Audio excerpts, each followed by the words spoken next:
Hi, if you want to watch exclusive content with hot girls that you won't watch on YouTube, namely where Naruto roasts Kushina and Mikoto and many other hot girls without restrictions, then visit my Boosty channel at the link in the description.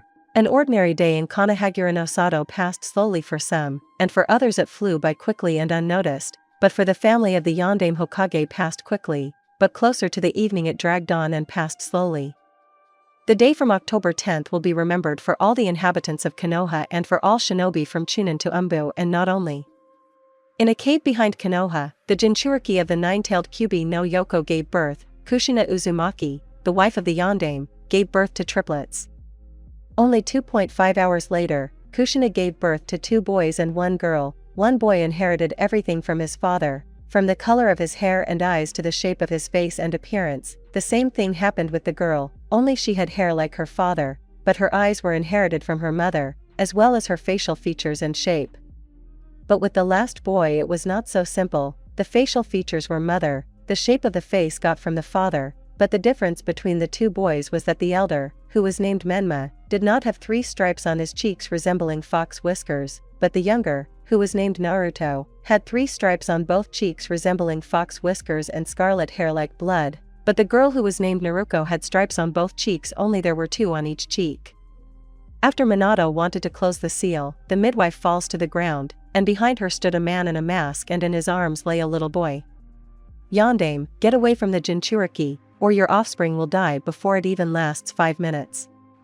The masked man said with steel in his voice. Minato didn't know what to do. If he moved away from Kushina, the mask wearer would probably release the Kyuubi. If he didn't move away from his wife, he would kill Naruto. Minato carefully began to wrest from Kushina. The mask wearer grinned, but it was not visible because of the mask. He threw Naruto into the air and placed the kunai so that it would pierce Naruto through and through. Minato, at full speed, picked up Naruto in his arms, but hearing a hiss, he noticed that there were explosive seals on the diapers. Quickly transferring himself with the baby in his arms to the outskirts of the village, the yellow lightning of Konoha threw the diapers into some old barn, from which the barn exploded. Minato carried Naruto to his house, and returned for the rest of the children. When he returned for the children, he did not find Kushina. Taking the remaining children, he carried them into the house and laid them next to Naruto, after which he teleported to the Hiraishin seal that stood on Kushina. But when Minato saw how Kyuubi swung at Kushina and wanted to pierce her with his claw, Yondaime did not allow this to happen and at the last moment picked up Kushina in his arms and carried her into the house, where he put her in the crib with the younger Uzumaki, and he himself opened the closet and took out a cloak with the inscription 4th Hokage, put it on and was transported to Konoha, where the uncontrollable Biju was raging. Konoha, 5 minutes before. Evening. Konoha shook from the roar, the great and terrible Kyuubi no Yoko a few kilometers from Konoha. In the Sarutobi quarter, everyone was sleeping peacefully. Well, not everyone. The previous Hokage, Sandaime, Japanese, Hokage, Hiruzen Sarutobi, was not sleeping because he had a premonition of something bad, and just as Hiruzen expected, Kyuubi appeared in the center of Konoha, as tall as Mount Hokage, and began to destroy Konoha. Hiruzen, without losing his head, called Umbu in the masks of the turtle and wolf, and gave the order for the immediate evacuation of civilians. Also, Wolf created one shadow clone and sent it to the leader of the Uchiha clan and explained the whole situation. Fugaku nodded and put on a vest with the clan's emblem on the back. He, Fugaku, went to the headquarters of the Konoha police. In parallel he met his eldest son. He gave him the command to go to the shelter with the others. Hiruzen, parallel to the Kyuubi destroying Konoha, put on his shinobi uniform and went to hold off the Kyuubi. As soon as he approached the Kyuubi, he noticed the Sharingan in its eye sockets, quickly looking at the Uchiha quarter, and saw that they were evacuating civilians. So it's not the Uchiha, but why does Kyuubi have a Sharingan in his eyes? Hiruzen asked himself. As soon as Kyuubi noticed him, he wanted to touch him with his paw, but Hiruzen, seeing this, quickly folded the seals for the fire dragon, and blew out a fire dragon, 5 by 5 meters, which flew into the fox, from which he moved away from Hiruzen, the same one, without losing his head, called the Monkey King Enma, who turned into a large pole. Hiruzen began to fight with Kyuubi. And just as Hiruzen was about to hit the fox with the pole, he noticed a yellow-haired mook on the 4th Hokage's head. As soon as Minato appeared on his stone head, on the Hokage mountain, he was noticed by Kyuubi and began to form the strongest technique from his small arsenal. the Biju bomb. Having formed it, he sent it to Minato, who concentrated, took out one three-bladed kunai and placed it in front of himself, and as soon as the Biju Dama approached Minato, Fuin symbols appeared in front of him that sucked in the Biju bomb, thereby transferring him to a safe distance from the village. A masked man suddenly appeared behind him, and Minato, feeling him, hit him with a kunai, but it passed through. As soon as the masked man began to be sucked into the funnel along with Minato, but he teleported to one of the Horatian marks, behind the village. After him, the masked man appeared, after which the battle began, which went canonically, but instead of disappearing, the masked man decided to kill Namikaze. Minato accepted the fight, which did not last that long. Minato and the masked man fought equally, and as soon as the masked man misses, Minato formed a Rasengan in a few seconds, and hit the unknown man's mask. The same one, unable to withstand, broke, and the fourth's gaze appeared to a man 179 centimeters tall, dressed in a black t-shirt with long sleeves, and the same pants, black shinobi sandals. A dark purple cloak with a hood, which was put on his head. The face of the former masked man was an unusually white shade, one eye was like another, the white of the eye was unusually black, and a Sharingan was burning in it. The skin around this eye was stretched, and was attached with some staples to the forehead and cheek. "Yeah, who the hell is he?" Minato asked, looking straight at the mask wearer. "We need to break his connection with Kyuubi," Minato said more seriously, and quickly appeared in front of the unknown Minato and touched his torso. Seals spread across the former mask wearer, and he felt that his connection with Kyuubi was broken. "What have you done?" the stranger growled. Minato allowed himself a slight smile. "The Kyuubi is no longer under your control," Namikaze said, and transferred himself back to Konoha. Once above Konoha, Minato formed several seals and summoned Gamabunta, who landed on the fox and pinned him to the ground. Minato jumped off Gamabunta's head and began to form several seals. After he landed on the Biju's head, he transported him outside of Konoha. After Minato transported the Biju outside of Konoha, a huge sound of impact with the ground was heard, and the shockwave reached Konoha as well. "So there, Minato," Hiruzen said to himself, out of breath. After which he spoke. "Umbu, follow me, we must help the fourth." Hiruzen said to his Umbu squad, and Hiruzen and the Umbu squad went to the place where the fourth and Kyuubi were. Minato, as soon as he transferred the Biju beyond, he found himself face to face with one of his nightmares. He found himself face to face with the Kyuubi. As soon as the Kyuubi wanted to pierce Minato through, his eyes changed again. His pattern was like Fugaku's. Minato looked back. He saw Fugaku, who had Mangekyo in his eyes. Minato nodded to him as if showing that he was grateful to him.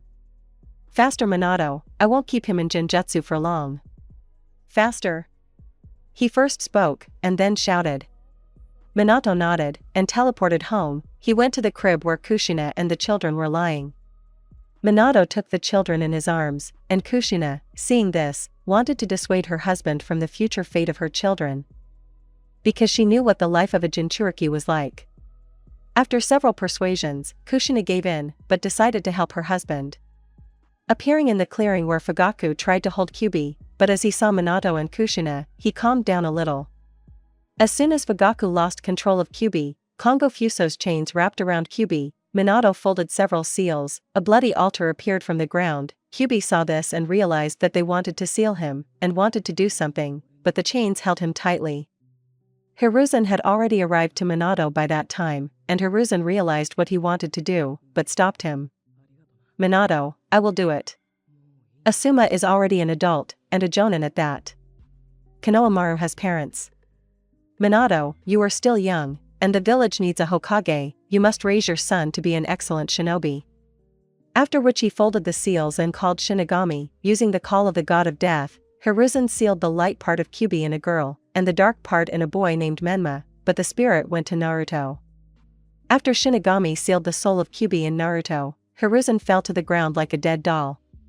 After that, Minato wanted to do something, find some way out of this situation. He noticed some changes in Naruto. His scarlet hair faded a little, his eyes changed color from blue like the sky itself, to purple with shades of onyx. Commentary on Part 0 Prologue. I hope you like the fanfic. Of course, if I don't abandon it as always, laughing face. There are a lot of ideas, but should I implement them? I hope for your activity. I hope for your support, and for myself because I know myself and I can forget about it in one day, but I repeat, if there is activity, I mean likes, comments, and parts. Equals equals equals equals equals equals equals equals equals equals part 1 equals equals equals equals equals equals equals equals equals equals. The next day, Minato Namikaze called a council of clan heads and elders, where they discussed the problems of the night. As soon as the issue of the Jinchuriki came up, Minato tried in every way to defend the right for them to remain in the family. Minato, if you want it, we don't mind. But the boy in whom the demon fox spirit is sealed should not be in the Hokage family. Give him to Root and he will become a wonderful protector of Konoha," said the man with a cane in his hand, namely Danzo Shimuro. The elders supported him, as well as the heads of some clans who did not agree with the Yondame's policy. "No, Danzo, he will not become your puppet. I suggest that he be under the guardianship of the Uzumaki clan," Minato said, and hoped for a good future. "Just because your wife is from the Uzumaki clan doesn't mean she can take custody of the boy," Mitokado Hamura, one of the elders of the Leaf, said, and Koharu Udatane agreed with him. Minato was not pleased by these words, because he wanted to take care of Naruto. As soon as he wanted to say something, Danzo said something that shocked Minato. "Minato, either you give the boy with the soul of the bijou to the orphanage, or my people will take this child away from you by force," Danzo said seriously, and Minato didn't know what to do from these words. "Minato, if you give the boy with the soul of the bijou, then we will have certain conditions. No one will know that he is the bearer of the Kyuubi soul. No one will know about his lineage, and if someone tells, it will be punishable.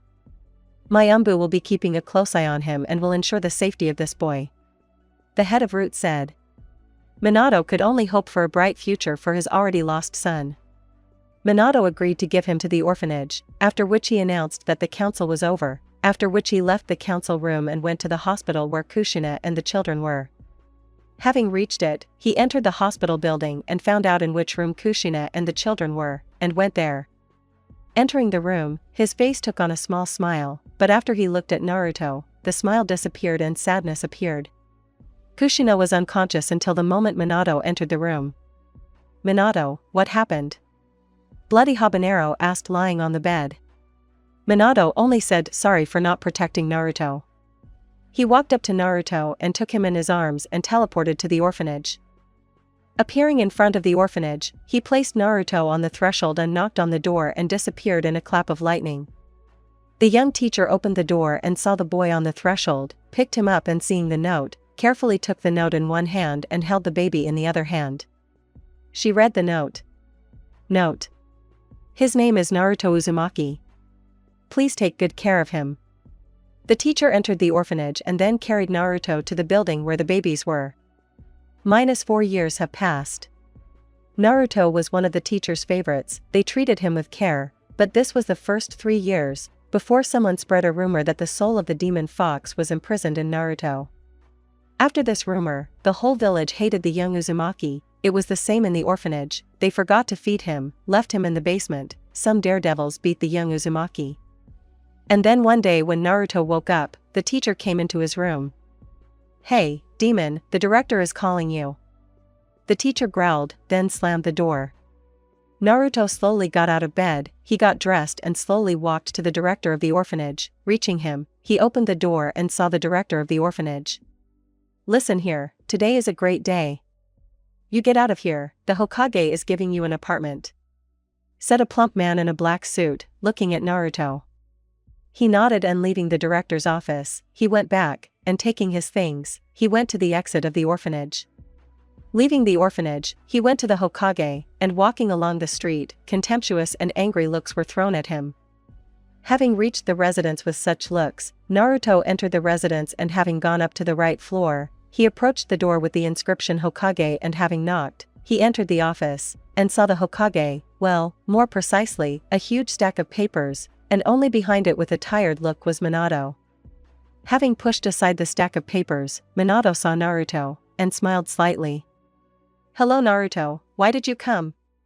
Yellow Lightning asked, looking at Naruto with a small smile. "Well, they told me that you gave me an apartment," Naruto said, looking at the Hokage. Minato looked down and stared at one point, for about 5 minutes, then as if remembering something, he hit himself on the forehead. Yes, exactly. Right now.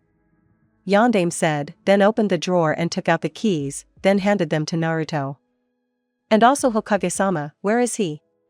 Naruto asked, after which Minato took out a small piece of paper and took out a pen. He wrote the address, after which he said Raven, after which an Umbu in a raven mask appeared in the office. Your name was Hokage-sama? The Umbu asked, kneeling in front of the Kage. Minato nodded. Yes, take this boy to this address. Minato said, handing over the paper with the address. The Umbu just nodded and he and Naruto left the Hokage's residence. They walked along the streets of Konoha. Naruto tried his best to start a conversation, but the Umbu walked quietly as if he was not alive at all. Having reached the right address, they entered the apartment. Before the Umbu disappeared, he said only one thing. The food in the fridge will last for about a month, said the Umbu, and disappeared into a whirlwind of leaves. Naruto entered the apartment, first cleaned it up, then fell onto the bed and fell asleep, and he slept until the next day. The next day Naruto woke up, washed himself, brushed his teeth, and wanted to cook something, but here's the problem, he didn't know how to cook. As soon as he wanted to do something, there was a knock on his door. Naruto went to the door and opened it. He saw a girl about 14 years old, 170 centimeters tall, black long hair and a ponytail at the back and eyes of the same color. She was wearing a black t-shirt and pants of the same color, dark blue shinobi sandals. Does Uzumaki Naruto live here? The girl asked, looking at the only boy in the entire apartment. Yes, here, and who will you be? Uzumaki answered his question with a question. I am Uchiha Itachi, and you, as I understand it, are Naruto. Said the Uchiha, and Uzumaki only nodded affirmatively. Well, since you're here to see me, then come in. Naruto said and moved to the right of the door, allowing the girl to enter the Uzumaki's modest dwellings. Entering the Uchiha's apartment, she looked around and only sighed. Listen Naruto, do you mind if we are friends? Uchiha asked, and Uzumaki smiled brightly and nodded in response. Listen, Itachi, could you cook me something? Uzumaki asked, embarrassed by his shame and looking at the floor. Uchiha, looking at this, smiled and nodded. She went to a small kitchen and began to cook scrambled eggs with bacon. After 5 minutes, the improvised breakfast was ready. Itachi put the scrambled eggs with bacon on a plate and served it on the table, called Naruto, then sat down opposite him on a chair. And Naruto did the same. Naruto began to eat, and at the same time asked Itachi questions to which she answered. Listen Naruto, what is your dream, what is your goal? Uchiha asked looking at Naruto, which made him think. After 5 minutes of thinking he answered. My dream is to become the best Hokage, but I have no goal. Uzumaki said with his mouth full of food. Itachi couldn't help but laugh into her fist. It's a good dream, but you'll have to train hard for it, Uchiha said. Yes, I know. But who will train me? Naruto asked. Itachi looked at him in surprise, asking a silent question like what are you talking about? Well, it's just that recently I was called a demon, or a demonic offspring. Naruto said sadly. Itachi sat quietly listening. What if I help you in training, and my younger sister and best friend will be with me? Uchiha said after some minutes of thought. And Naruto perked up. Thank you. Naruto said the only thing, and Itachi just smiled. There's nothing to be thankful for yet, Uchiha noted and continued. First you will be trained by my friend, first it will be theory, then physical training, and only after that there will be training with chakra manipulation. Uchiha spoke, and Uzumaki sat quietly and absorbed the information. After Itachi finished speaking, Naruto nodded in agreement. Then I have a question, when does training start? Naruto asked as he washed a plate, standing next to the sink. Tomorrow. I'll come to your apartment, somewhere around 11 o'clock and we'll go to training. Said Itachi, who was still sitting on the chair. Naruto nodded, and Itachi got up from the chair and headed to the front door. After Itachi left, Naruto closed the door and fell on the bed in his dreams. The next day. Naruto woke up from the fact that someone was knocking on his door. Naruto looked at the clock that stood next to him on the nightstand and saw that it showed 11 o'clock. Naruto quickly began to get ready, running to the bathroom, washing himself and brushing his teeth. He quickly ran out of the bathroom and ran to the closet, opened it and put on a white t-shirt with the Uzumaki clan crest, gray shorts, and blue shinobi sandals. Running to the door, and opening it, he saw Itachi who was patiently waiting for him. Seeing Naruto, she only sighed. Having said only "let's go," Uchiha went towards the Uchiha quarter. Uzumaki followed her. Having reached the Uchiha quarter, the guards let them through. They went inside the quarter, and having reached the training ground, where two were waiting for them, one was Naruto's age, with the same eyes and the same hair color as Itachi, and the second was a teenager about 14 years old, 168 centimeters tall, with a short black haircut, the same color eyes. He was dressed in a blue t-shirt with the Uchiha clan crest on the back, black pants, and black shinobi sandals. Naruto met Shisui and Sasuke. Shisui quickly became friends with Naruto and they started talking, and later they moved away from Sasuke and Itachi and Shisui started studying the theory. Naruto absorbed the information like a sponge. Shisui asked, but at first Naruto hesitantly answered the questions that the elder Uchiha asked. -3 months have passed. 3 months had passed since Naruto started training with the Uchiha. Naruto knew all the theory that Shisui told him. Naruto knew the whole history of Konoha, and not only he knew the history of the Senju clan, the Uchiha, and he also learned a little about the Sage of the Six Paths. After that, Naruto began to train physically. At first he did push-ups and squats 5 times. The first 2 weeks were difficult, but then Naruto got used to the loads, and easily performed physical loads, after which Naruto increased the loads. 1 year later. It's been a while since Naruto started doing physical exercises. He is at the level of a strong genin in terms of physical training, and he has also succeeded in theory and can answer questions that not all jonins can answer. Naruto started training with chakra. First he needs to awaken the chakra center. It took 3 months. After awakening the chakra center, Naruto started manipulating it. His chakra center is larger than some jonin because of the Uzumaki blood, and also a small part of the Kyuubi. Naruto also once met a certain Shin Uchiha. Flashback 5 months ago. Naruto, after another training, was walking around Konoha. He was used to contemptuous looks and hateful ones too. He went to the river and sat down on a small ledge next to the river, and walking up to it and sitting on it he plunged into his thoughts. As someone sat down next to him. "Hey, Uzumaki Naruto, right?" A man unknown to Naruto asked. Naruto broke away from his thoughts and looked at him questioningly. "Calm down, I'm Shin Uchiha, I'll be glad to meet you," said a certain Uchiha Shin, looking at Naruto under the hood. "AAA, yeah. Me too," Uzumaki said, a little shocked. After which Shin stood up and started to leave. Moving away a short distance, he said, "One day we will fight to the death, Uzumaki Naruto. You will need strength to win. You will also need hatred that you do not have.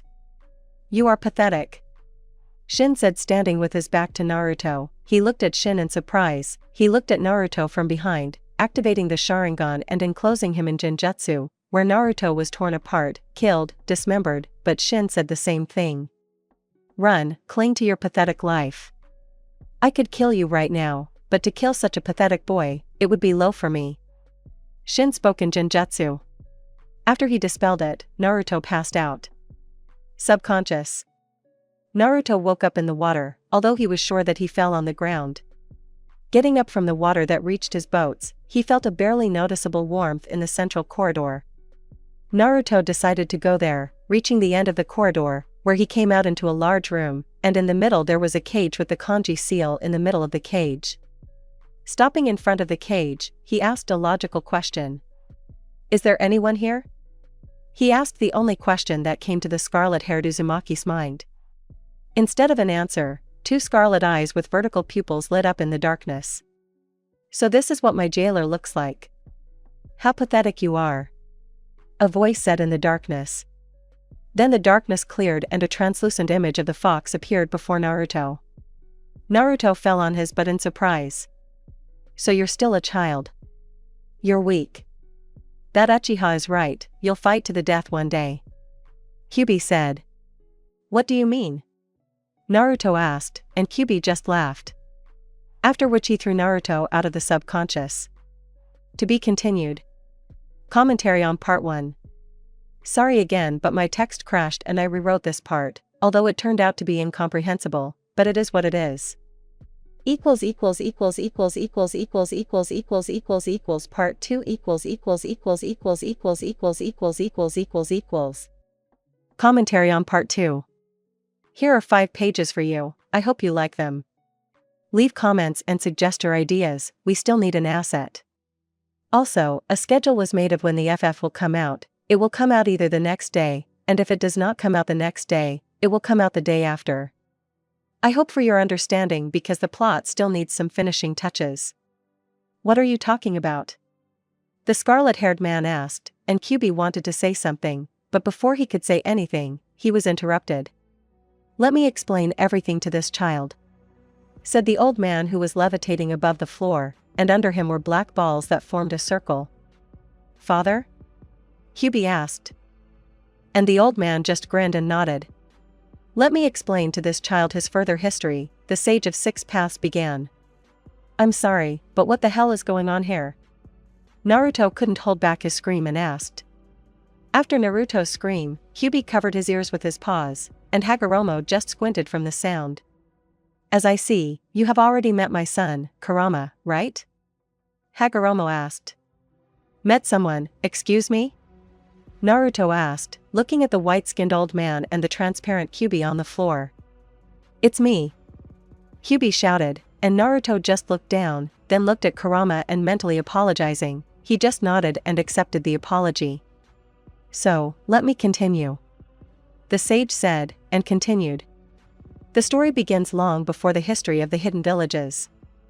This story began with the fact that one beautiful girl landed on this plateau, and her name is Kaguya Otsutsuki. She was unusually beautiful, white skin, with the same color hair reaching her feet, white eyes, the same as the Hyuga clan, Byakugan.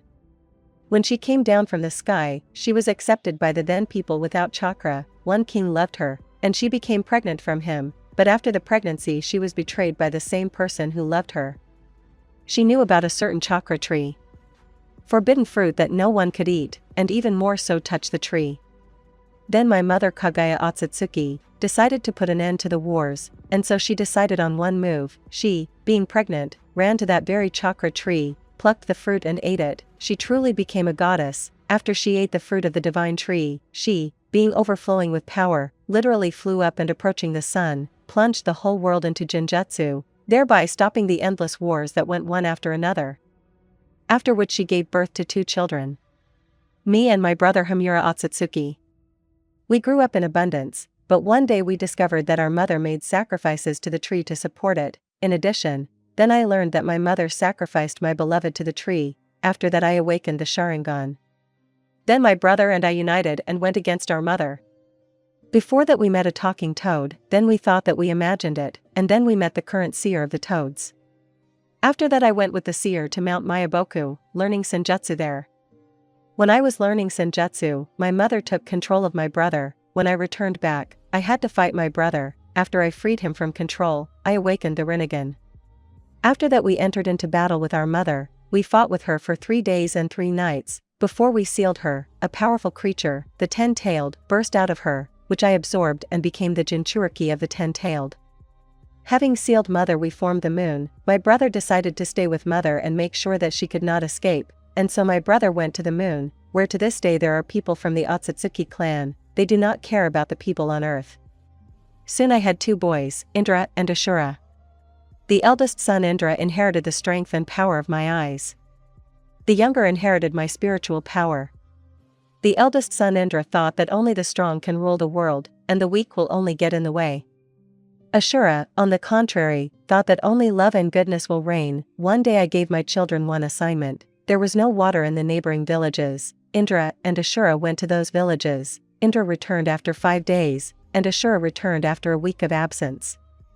Indra told how he used Jinjutsu to force people to get water for themselves. Ashura helped the inhabitants of that village use chakra, and helped them get water. I was satisfied with helping the people of Ashura, and so I chose him, Ashura, as my successor. Indra did not like it and left, but he returned. Having harnessed the power of Mangyoko Sharingan, he attacked Ashura, but having received a rebuff from my youngest son, he retreated. After that, they fought many times. And before my death, my eldest son came to me. And he said only one thing: our reincarnations will fight forever until one side kills the other. These were the last Indras. Some time later, I divided Jubi, which is what the 10-tailed one is called, into 9 weaker parts, which were nicknamed Biju. Well, and then you know the story yourself. At this point, Hagoromo went silent, looking at Naruto, who stood quietly and absorbed the information. After this whole story, Naruto went silent. Of course, I understand everything, but you are here for a reason. Am I right? Uzumaki asked, looking at Hagoromo. He nodded. I may be wrong, but perhaps you are the child of prophecy, the person who will befriend the tailed beasts and save this world. But for this, certain events must be prevented, said the Sage of Six Paths. Naruto wanted to say something else, but he was thrown out of his subconscious.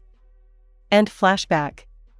Now Naruto is already 7 years old, and in a year he enters the Shinobi Academy. He looked like this: scarlet hair reaching to his shoulders, was disheveled, purple eyes, 3 stripes on each cheek. He was dressed in a t-shirt with a white t-shirt, over a gray sweatshirt with black inserts, black sweatpants, with a pouch for kunai on his left leg, blue shinobi sandals.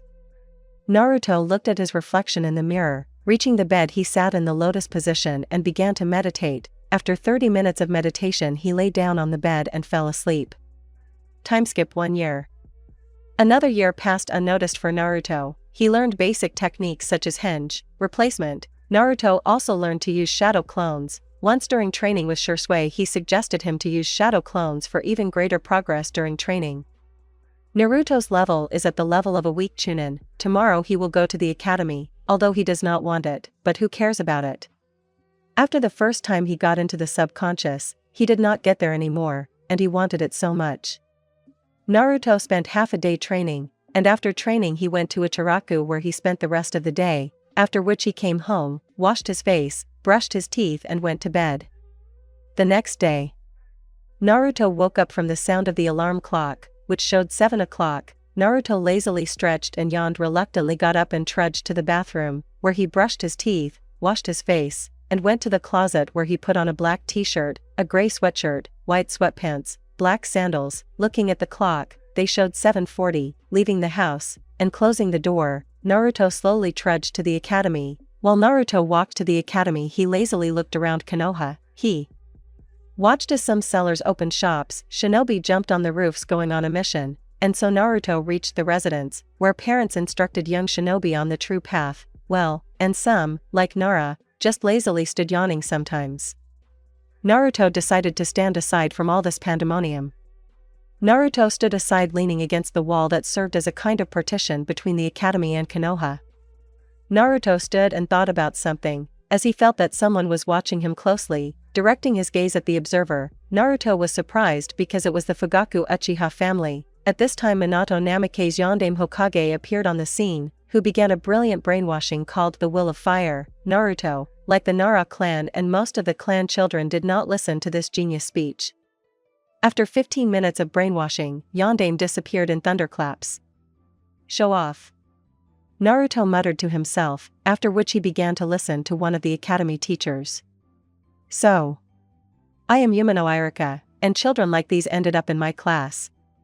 Menma Namakes, Naruko Namakes, Sasuke Uchiha, Aburame Shino, Shikamaru Nara, Yamanaka Ino, Haruno Sakura, Kiba Inuzuka, Hinata Hyuga, Choji Akimichi, Naruto Uzumaki.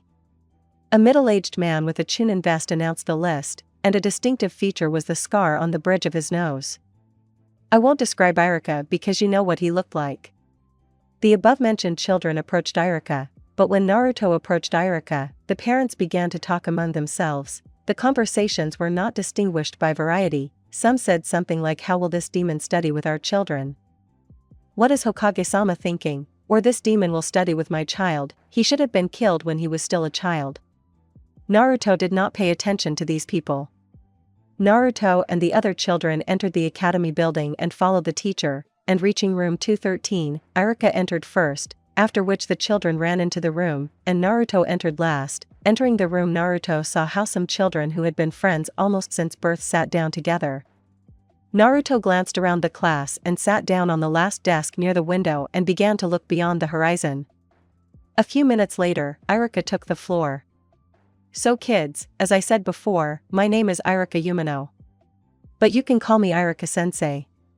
Irika said with a slight smile on his face. The kid shouted Hasho Irika-sensei, only Naruto looked at Irika but remained silent. Let's all introduce ourselves.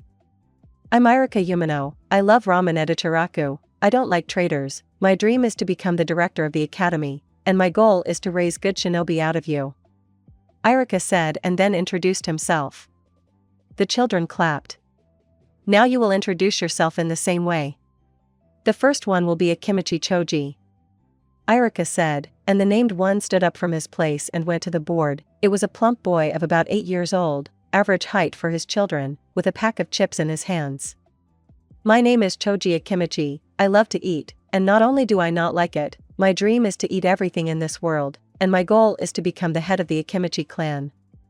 Akimichi introduced himself and after Irika nodded to him, he sat down in his place. Naruto didn't listen any further, because almost everyone said that they would become a strong shinobi or the head of a clan. Naruto of course listened to some, these were Shikamaru Nara, Sasuke Uchiha, and the Namikaze twins. My name is Nara Shikamaru, I like to sleep, I don't like doing hard work, my dream is to become a shell, but I have no goal. Nara introduced himself without lifting his head from the desk. When the Uchiha came out, the Namikaze twins looked at them with loving glances, but all the boys except Choji, Naruto, and Shikamaru did not look at the girls with loving glances. The first was simply not interested, the second was on his own wave, and Shikamaru was busy, he was sleeping. I am Sasuke Uchiha, I love my family and my clan, I don't like traitors, my goal is to become a worthy Hime of the clan, and my dream is to surpass my sister. Uchiha introduced herself while looking around the class, Irika nodded and she sat down. My name is Namikaze Menma, I love my family and someone, I don't like people who think highly of themselves, my dream is to become the best Hokage in history, and my goal is to surpass my father. Menma introduced himself, but at the moment when he said that he loves someone, he looked at Sasuke, from which she blushed a little and looked away. My name is Naruto Namikaze, I love my family, I don't like arrogant people, my dream is to surpass my mother in Fuinjutsu, and my goal is to become the first female Hokage. Namikaze said, and Irika nodded and she sat down. Since I'm too lazy to describe the academy, I'll skip straight to the Genin exam. Time skip 4 years. For 4 years at the Shinobi Academy, everyone realized that Naruto was the best student, both in theory and in practice, only a few were able to impose competition on him, only Sasuke, Naruto and Menma could impose competition on him, and even then not always. Today there will be an exam for Genin, why do I want to write Chunin? The author is Abobo Pohad. There will be only 3 exam stages, theory, throwing shuriken/kunai, and practice. I'm too lazy to describe it further, so I'll describe the commands. Team 7, Namikaze Menma, Namikaze Naruto, and Uchiha Sasuke. Jonin Mentor, Uzumaki Kushina. Team 8, Hyuga Hinata, Inuzuka Kiba, Aburame Shino. Jonin Mentor, Yuhi Kurine. Team 10, Shikamaru Nara, Choji Akimichi, Sakura Haruno, unexpectedly, shocked. Jonin Mentor, Asuma Sarutobi. Team 11, Naruto Uzumaki, Yamanaka Ino, Sai. Jonin Mentor, Kakashi Hatake. Almost all of the Jonin mentors took their Genin. Except for the captains of Teams 7 and 11. For several hours, Teams 7 and 11 waited for their mentors. Menma and Naruto got tired of it, and they took a brush for the board, and slightly opened the door, put the brush so that the door fixed it, and walked away. After 5 minutes a silver-haired Makushka appeared in the doorway, after which the brush that was between the door and the wall fell on her head. My first impression, I didn't like you. The silver-haired man said, standing up to his full height, and a scarlet-haired kunoichi appeared behind him. Come on Kakashi, they're still kids, said the scarlet-haired woman standing behind Kakashi. Team 7 and 11 to the roof, it's hot here, Kakashi said, and disappeared in a pop along with Kushina. Team 7 and 11 left the classroom and headed to the roof where they saw the senseis leaning against the fence. The genin sat down on the steps opposite the senseis, one of them put the book in his pouch. So, let's introduce ourselves. Tell us what you like, what you don't, your dream goals, Kakashi said, shaking his head from side to side. Set an example, sensei. Yamanaka said. The senseis nodded. My name is Kakashi Hatake, what I love and don't love doesn't concern you, I'll keep my goal and dream to myself. Kakashi said, after which Kushina took the floor. My name is Kushina Uzumaki, I love my family, and I don't like hypocrites, my goal and dream have already come true. The elder Uzumaki said, then pointed at Sai. I'm Sai, what I like is drawing, and there's little I don't like, I don't have goals or dreams. Sai introduced himself.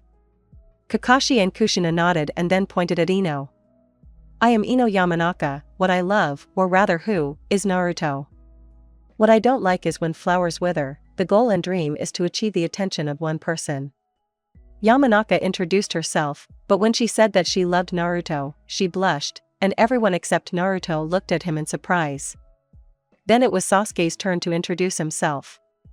I am Sasuke Uchiha, I love the clan and training with my sister, I don't like hypocrites and traitors, my dream is to surpass my sister, and my goal is to become a worthy Hime of the clan.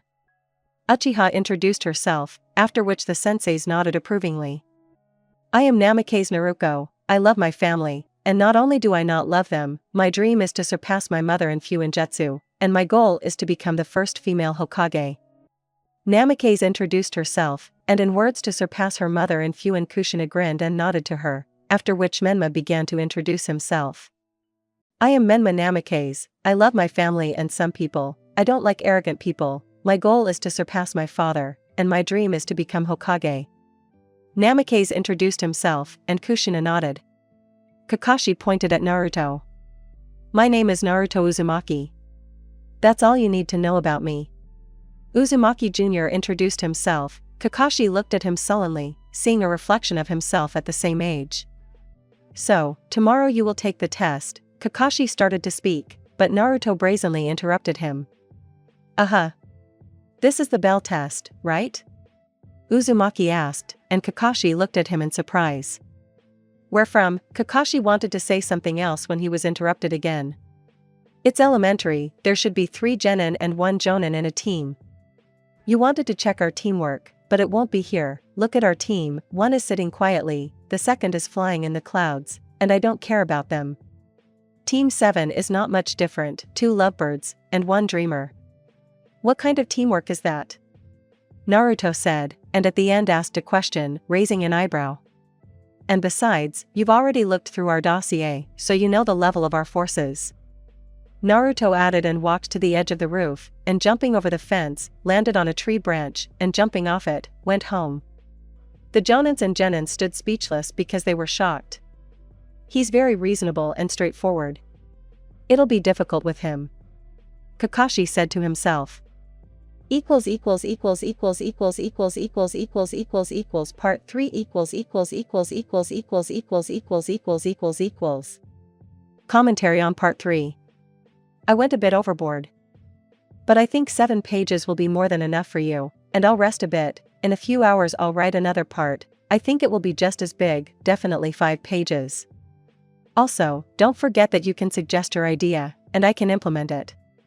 After this incident, Kakashi and Kushina told their teams to be at the Hokage's residence at 10 o'clock tomorrow, after which everyone went their separate ways. Kakashi, after everyone had gone, found out where Naruto lived and went to his house. When he reached the Uzumaki's house, he knocked. After 5 minutes the door creaked open, and Naruto was standing in the doorway. Did you want something, Kakashi-sensei? Uzumaki asked, looking at Kakashi questioningly. Yes, Naruto, I wanted to tell you that you should come to the Hokage's residence tomorrow at 10 o'clock, the team will be there. Hatake said and wanted to leave when Naruto called out to him. Sensei, can you train me? Naruto asked looking at Kakashi, looking at Naruto, the silver-haired sighed and nodded to him, after which Naruto left the apartment, closed the door and they headed to training ground number 7. At the training ground. Having reached the training ground, Kakashi stopped in the middle of the training ground, and Naruto stopped behind him. Kakashi turned 180 degrees and looked at Naruto.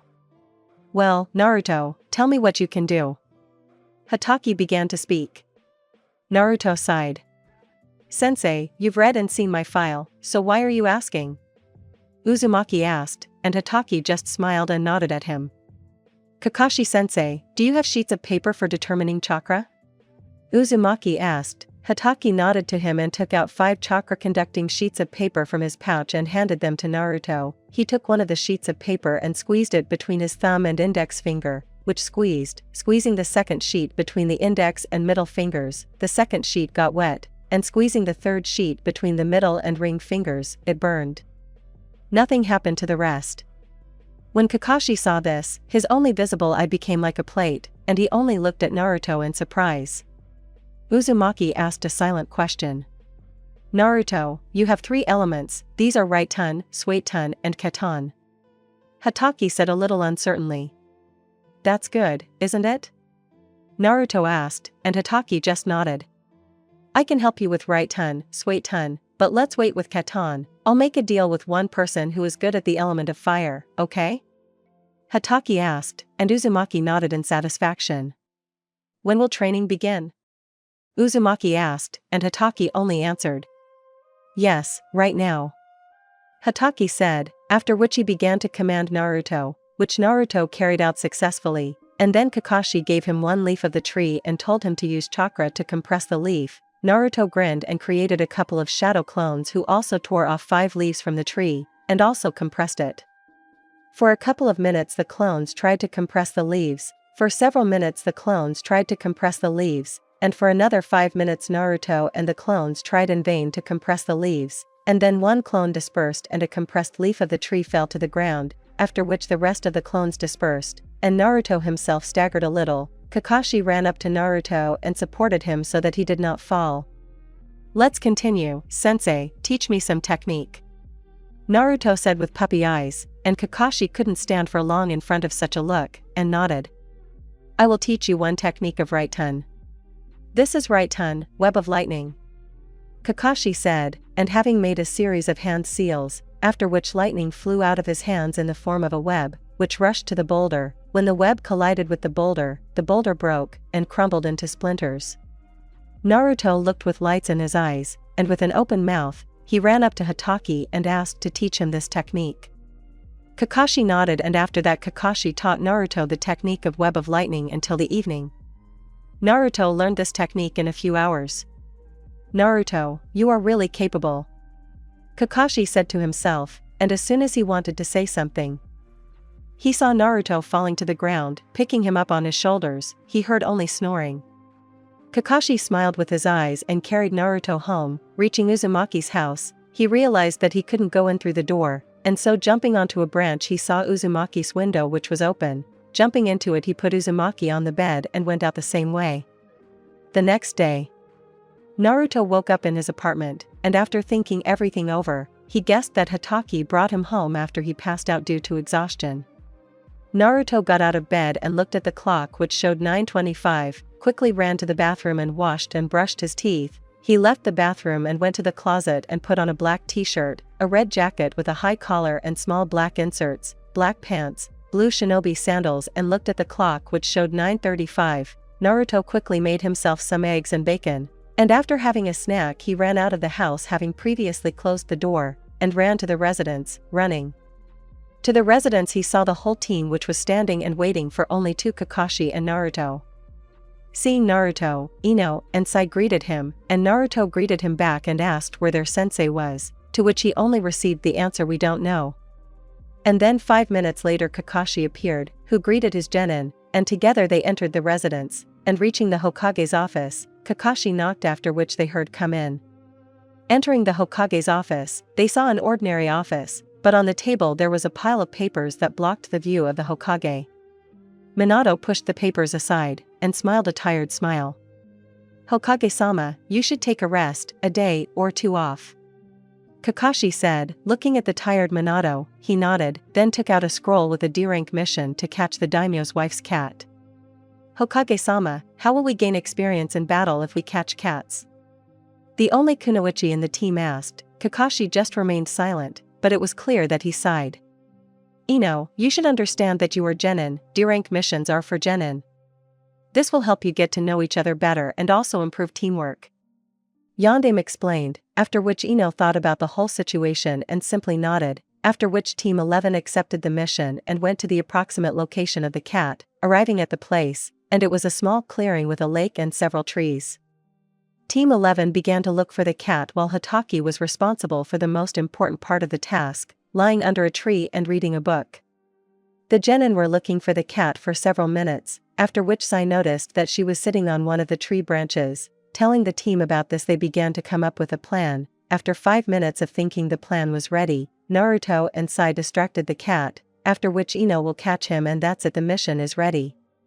But no matter, Naruto and Sai distracted the cat, and Ino tried to catch it, but it dodged and escaped from Yamanaka in every possible way. Ino was ready to boil with rage, and break down and use the clan technique, but Naruto and Sai, after several million persuasions, Ino finally calmed down, and until the end of the evening, Team 11, or rather the genins, caught the cat.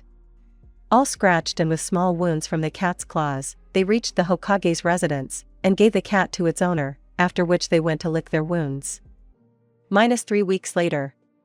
Team 11 stood in front of the Hokage, who was looking at the scrolls with the D-rank missions, and having found a suitable one, he hands over the folder with the mission. As soon as Kakashi wanted to accept the mission and take the folder, the quietest person in the team in front of Naruto spoke up, namely Sai. "Hokage-sama, we've been doing D-rank missions for 3 weeks now. I think we have good teamwork, and if you don't mind, could you give us a C-rank mission?" Sai asked, and the genin nodded. Minato smiled. "And I was wondering when your patience would run out." Minato said with a slight smile on his face. The genins just looked at him in surprise. Kakashi smiled with his eyes. "The thing is, all genin are eager to take on C-rank missions, but before that they have to go through D-rank missions. Most genin couldn't last even 2 weeks, but you lasted 3 weeks. I remember one team of genin carried out D-rank missions for 2 months." Minato said, still smiling. "I see." Naruto, who had been silent until now, said. After which Minato became more serious. "I'll be brief. Team 7 recently went on a C-rank mission, but it's at least A rank. They were attacked twice. One was by B-rank missing Nin Gozu and Meizu. After successfully repelling the attack, they were attacked by an S-rank missing Nin, one of the 7 swordsmen of the Mist Zabuza Momochi. Since you're the only free team right now, leave immediately." Minato explained the situation. Kakashi immediately became serious. "Team 11, be at the gates of Konoha in 10 minutes. Kakashi said in a commanding tone. The genin nodded and went their separate ways. In 10 minutes everyone was at the main gates of Konoha, and set off, going along the upper paths. They got there in half a day.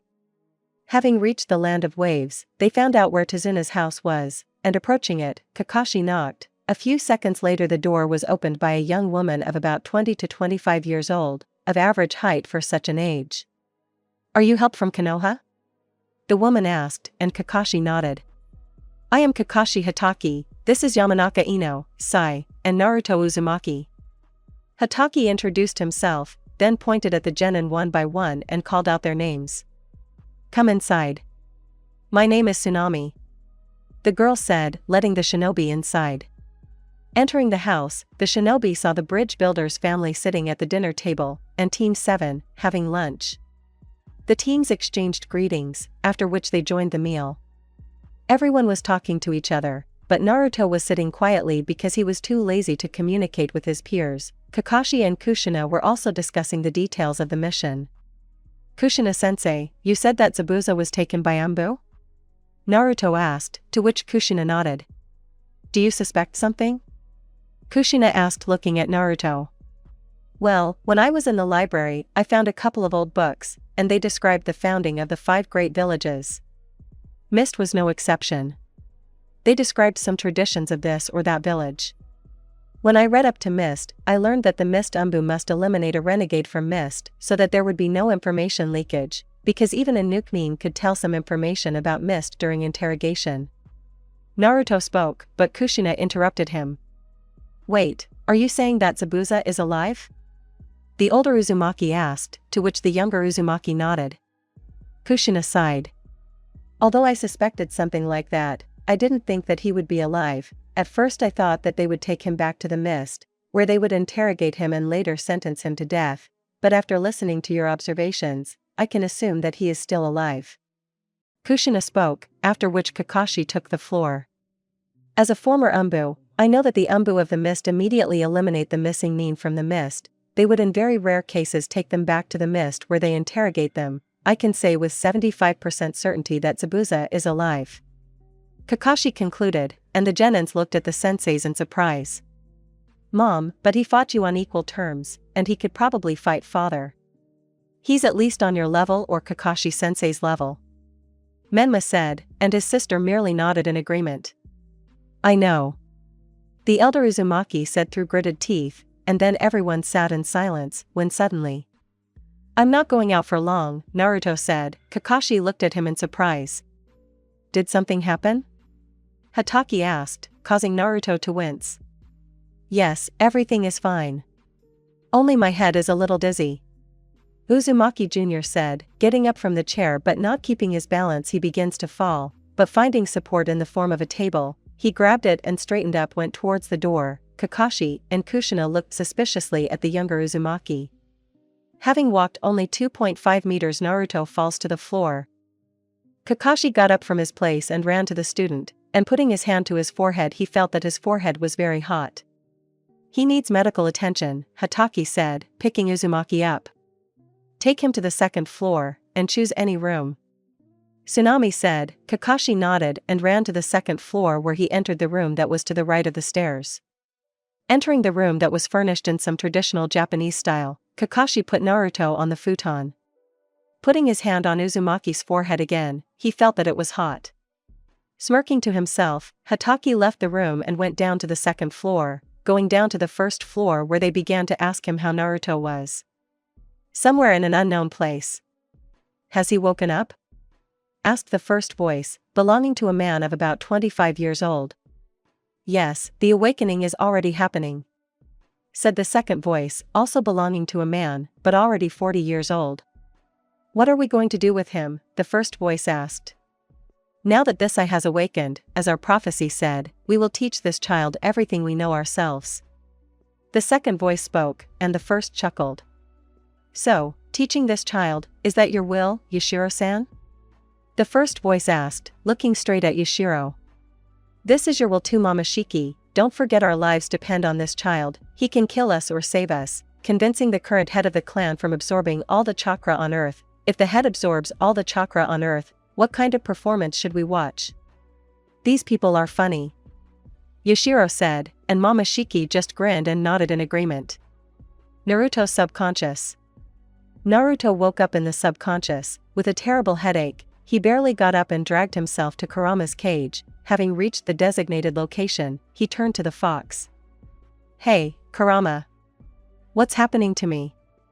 The scarlet-haired man asked, but there was silence in response. Kurama, are you here?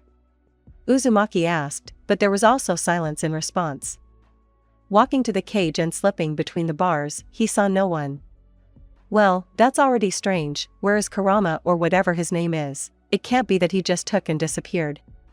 Uzumaki said to himself, as he heard a voice from behind. Let me explain everything, human child. Said a previously unknown person to Naruto. Turning around at the sound, Uzumaki saw a white-skinned man of about 40 years old, 187 centimeters tall, white hair, and eyes of the same color, was dressed only in one white kimono decorated with 9 magatama, on the neck, and on the back. Who are you? Uzumaki asked in shock. The stranger grinned. I am Yashiro Otsutsuki. The current elder of the Otsutsuki clan. I have a serious conversation with you, human child. Otsutsuki said and introduced himself, and Naruto looked at him in surprise. I'm calling. Uzumaki wanted to finish, but he was interrupted. I know that your name is Uzumaki Naruto. We know everything about you and your future destiny. Said Otsutsuki, only smiling crookedly. Yes, one Otsutsuki Hagoromo was here. I think, he told me that I might be the child of prophecy, who must definitely save the world. Naruto spoke, and Yashiro only listened to him attentively. Hagoromo was naive. He gave himself too much to the ideals of his youngest son, and how it all ended. He died, just like Ashura. Indra Otsutsuki was a warrior. His spirit could not be broken. Ashura in turn was a soft, and very vulnerable person. Hagoromo saw Ashura as an heir, but this was his main mistake. Choosing Indra as a successor, he would have prevented bloodshed. In the battles of Indra and Ashura, innocent people died, and this is Hagoromo's fault. Otsutsuki spoke. Uzumaki listened attentively, and at the end of the monologue, Otsutsuki asked the only question. "What do you mean by that?" Uzumaki asked, while Otsutsuki chuckled. "You are indeed the child of prophecy, but it is up to you to save or destroy the shinobi world, and you are also the child of the Otsutsuki clan's prophecy." Yashiro said. Naruto looked at Otsutsuki in surprise. "Wait, I'm the child from the Otsutsuki clan's prophecy? And what does it say?" Uzumaki asked. "It says that only the child who awakens the Jogan, in my FF the alternative name will be Purei, okay? Yes, and harnesses its power, will receive true power. This is the blood and cells of the Otsutsuki clan, and will save the clan from mass genocide." Otsutsuki said. "Does that mean that this child from your clan's past is me?" Uzumaki asked, although he had a hunch that it was him. "Yes, you are right, it is you. You are the same child who awakened the Purei, Jogan. I will help you to curb its power, and after that I will transplant my cells to you, thus you will have a connection with the Otsutsuki clan. I also feel Indra Otsutsuki in you." "The eldest son of the sage of the six paths," Otsutsuki said. Naruto was surprised. "Why didn't I notice that part of him was in me?" Uzumaki asked. "It's not that easy to notice someone's presence, but that's a whole different story. Even the most powerful sensors won't be able to detect Otsutsuki's presence," Otsutsuki said. Much more time passed in the conversation between Uzumaki and Otsutsuki. After several hours spent in conversation, Naruto woke up in the morning. While Naruto was subconscious, his appearance changed slightly. His hair became black with scarlet streaks at the tips, the 3 stripes on his cheeks disappeared, and his eyes became blue like they were at birth. The next day Naruto woke up with a terrible headache. Getting out of bed, the pain was gone. Approaching the mirror he looked at himself. A brunette with small scarlet pratas on the tips, was dressed in a red jacket with a high collar, black inserts on the jacket, black pants with a small pouch on the left leg for kunai, blue shinobi sandals. But his gaze was directed at his own left eye. It was an unusual color. The sclera of the eye was dark gray, and the eye was crystal blue, and the other was light blue. "What is this?" Naruto asked himself. He expected that no one would answer him, but "This is Jogan, Naruto. This eye holds many secrets," Yashiro answered, causing Naruto to open his eyes and stand in shock for a few seconds.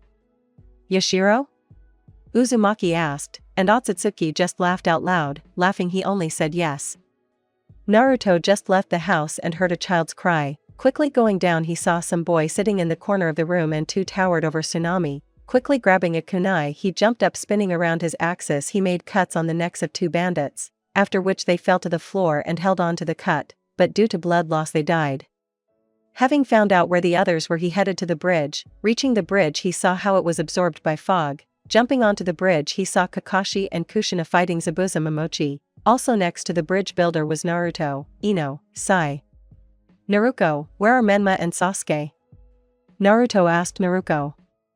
"There," the girl said, pointing to the ice dome. Naruto nodded and jumped into the dome, where an unequal battle was taking place between the pseudo-Anbu of the mist and the Konoha Genin. As soon as Naruto jumped into the dome, the fight paused for a second. Everyone looked at Naruto, after which the Anbu continued throwing senbons at 3 genin. Naruto, Menma, and Sasuke dodged the senbons, or repelled the senbons. Here is another dodge from Naruto, Sasuke, and Menma falls onto the bridge. Sasuke wanted to cover him with himself, but Naruto was faster and repelled the senbons with a kunai that he took out of his pouch. Then Naruto fell to one knee. Sasuke looked at him in surprise, after which a heartbreaking scream sounded throughout the bridge. Naruto opened his eyes. Jogan was glowing in his left eye, and the right one had a vertical pupil, although it was blue. From the left side of the forehead, 2 horns grew. One was longer than the other. The bandana fell onto the bridge. A purple rhombus appeared on the left palm, and lines diverged along the left hand, which sometimes intersected each other, and reaching the eye they stopped, then they turned purple. "Let's hang me," Uzumaki said in a voice that was no longer his own. Haku was shocked by the density of the chakra. But without hesitating, he began to throw senbon at Naruto and Sasuke. Haku threw them for about 5 minutes. Naruto got tired of it and raised his left hand and, having given a small amount of chakra, used an unknown technique, after which a powerful stream of wind destroyed the entire dome and Haku flew out of the dome, and Naruto ran at full speed after Haku, landing 10 meters away. Naruto jumped on Haku, sitting on his stomach. He began to beat Yuki, breaking the mask. Naruto did not stop, and after 5 minutes Yuki's face looked like a cutlet, although Haku asked for mercy. Naruto did not stop, after which Naruto pierced Yuki's chest and pierced the heart, from which Haku died. Zabuza, seeing this picture, could not hold back and released all the bloodlust, from which Naruto only turned to Zabuza and smiled a maniac smile, and getting up from the dead Yuki, looked at Zabuza smiling a maniacal smile, from which Zabuza sweated a little, fighting off the attacks of the Jonin. Naruto, with the same smile at full speed, went to Zabuza. After a dash, Naruto was at Zabuza, and began a fight with him. Of course Zabuza was superior to Naruto because of combat experience, and all that. After 10 minutes Naruto jumped away from Zabuza. Jumping away from Zabuza, Naruto only smiled crookedly, and a blade grew out of his left hand, and Naruto, already like a madman, attacked Zabuza. At speed Naruto tried to break through Zabuza's defense, and only after 20 minutes of fighting in taijutsu Naruto found a gap in the swordsman's defense and created a clone that fought Zabuza for 5 minutes. Having destroyed Naruto's clone, Zabuza opened up and Naruto took advantage of the moment to strike the swordsman in the side with his blade. Zabuza jumped away from Uzumaki, holding himself on his side. "You're a good boy," Zabuza said, coughing up blood. Naruto chuckled. Naruto wanted to do something else as the Kongo Fuso chains wrapped around him, suppressing the alien force. Kakashi used the summoning of dogs that immobilized the swordsman. Kakashi formed a Chidori that pierced the swordsman's heart. After that, Gato appeared on the bridge with his bandits. By that time Naruto had broken free from Kushina's chains, and looked at Gato and his gang. Naruto cracked his knuckles on his hands, and his neck, and began to cut out Gato's mercenaries at full speed, after which he remained in front of Gato, and behind him lay about 100 of Gato's mercenaries, some with their heads cut off, some with their stomachs ripped open, some with their throats cut. Gato begged for mercy, saying that he would give me everything I wanted. "What I want, you can't give me," Naruto said, after which he held his left hand in front of Gato's head, and said only one thing: golden will explosion, after which a huge golden explosion burst out of Naruto's hand, wiping Gato off the face of the earth, and also part of the bridge. "Demon," all the genin said, and the jonins just looked at Naruto in shock. "Demon? You always called me that, never tried to get to know me better. Why would you do that? You are the children of the great clans, so why would you talk to an orphan who lived alone from the very beginning, huh? Ha ha ha, you are all so naive, thinking that saying demon will attract my attention? I was once again convinced that Konoha is inhabited by hypocrites and liars. But you know? There were only a few who honestly tried to get to know me better." Naruto said to himself, but you could still hear him saying it. "You know, I just wanted to be noticed, to be asked how I was doing, but it was all a lie. I realized that no one was interested in how I lived all this time, and they never were." Uzumaki continued speaking. "See you." Uzumaki finished and walked past the Jonin and Genin. The Jonin came to their senses, and calling the Genin they went to Konoha. The entire journey to Konoha was spent in silence. The Genin, after 30 minutes of silence, the Genin began to communicate with each other, and Naruto mentally communicated with Yashiro. Having reached Konoha, Teams 7 and 11 entered the residence, and having reached the Hokage's office, they knocked and heard the answer come in. Having entered the office, they saw the familiar picture of a pile of papers and a tired Minato. Kakashi and Kushina briefly told about the mission, after which Minato asked the genin to leave. They left and Minato began the conversation. "Kakashi, Kushina, the Chunin exam is in a month. Would you like to enter your teams for the exam?" Minato asked, not beating around the bush. "I think my genin are ready for this," Kakashi said, then smiled with his eye. "I am of the same opinion, my genins are also ready for this," Kushina said and then smiled. "Good. Then, hand out these forms to the genin," Minato said, then handed over 6 forms for the application to participate in the Chunin exam. Part 4 Commentary on Part 4. 10 pages, damn I'm tired of writing them. In short, I hope you like these 10 pages, and yes, this part is the longest I've ever written. When Team 7 and 11 left the residence, they started a dialogue. Everyone asked Naruto about the power that he used on the bridge, but Naruto himself did not know what it was, so he did not answer. Hey, Team 7 and 11, let's go somewhere together? Menma asked, turning to everyone. Everyone turned their attention to him. Yes. Let's go somewhere together and get to know each other even better. Namikaze shouted, making everyone wince. I don't mind, Uchiha said briefly. I don't mind either, Yamanaka said. I'm with you, Sai said with a slight smile. Everyone looked at Naruto, who was thinking about something. Naruto. Yamanaka called out to her teammate, which brought him to his senses. No, I have things to do. Uzumaki said as if cutting him off, and tried to move away when Namikaze took his hand. Don't be on your own, come with us. Namikaze said, grabbing Uzumaki's hand. Naruto stopped but still had his back to Team 7 and 11. Don't be on your own? It's easy for you to say that. I've been alone since birth. My parents abandoned me as if I were some kind of monster, although I wouldn't be surprised if that's true.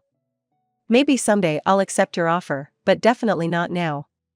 Uzumaki spoke and finally pulled his hand out of Namikaze's grip and went in his own direction. The sad Namikaze turned to everyone and walked towards everyone with a sad look. Seeing his sister disappointed, Menma couldn't hold back. Uzumaki, stop.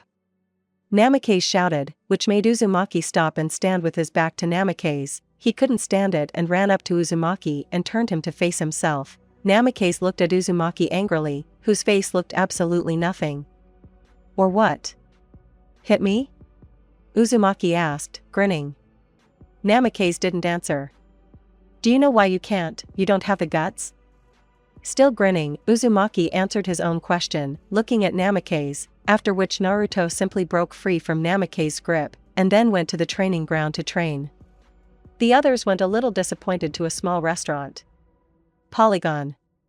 Naruto. After doing physical training, Naruto went to the pole and started practicing punches, and after 10 minutes Naruto put a large amount of chakra into his fist and hit the pole with all his might, causing the pole to fly out of its place, and Naruto looked at the result, feeling someone behind him. He turned around and saw a black humanoid, dressed in a black cloak with red clouds.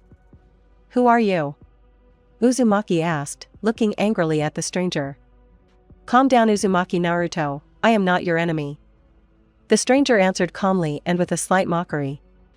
How do you know my name? Uzumaki asked, and the stranger just chuckled. I am Black Zetsu, or Kuro Zetsu, call me whatever you want. Zetsu introduced himself. How can I trust you? And can I even? Uzumaki asked. Of course you can trust me, but do you have any reason not to trust me?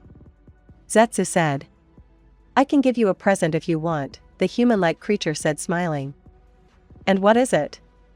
Uzumaki asked. Instead of answering, he saw Zetsu approaching him and touching his left hand where the purple diamond was. Having done some manipulations with his hand, Zetsu moved away and Naruto stared at his hand, but the diamond was gone.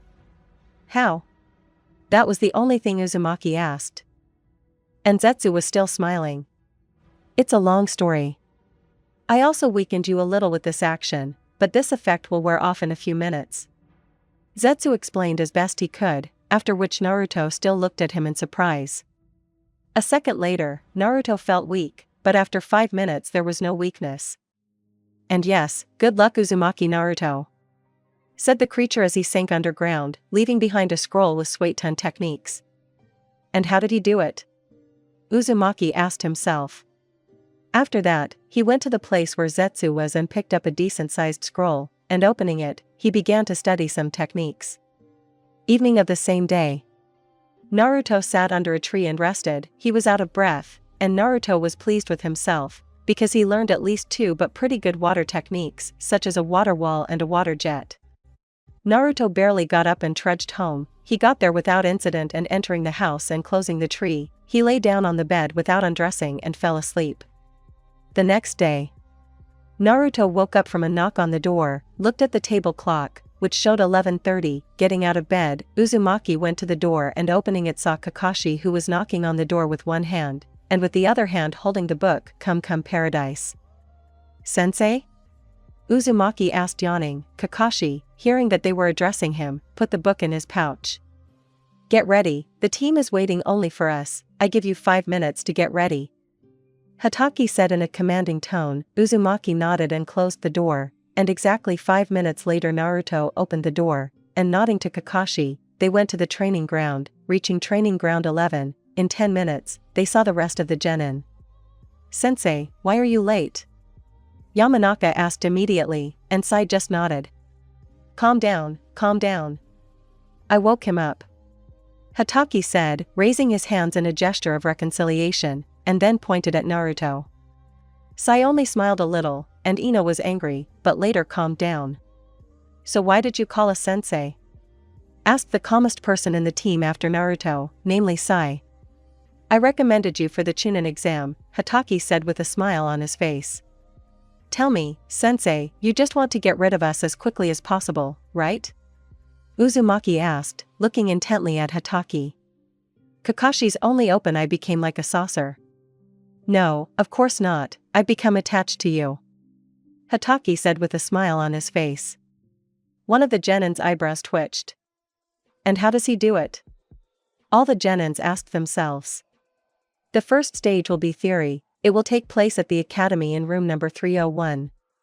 Hataki said, after which Kakashi began training with the genin, the clones trained with Sai and Naruto, and the original trained with Ino, improving her taijutsu, bukenjutsu, and also pulled her in theory. Since Kakashi knew that Sai was from the root of Umbu, so he did not worry about the theory and combat skills, due to the fact that he himself was in the root and knew what kind of training system there was.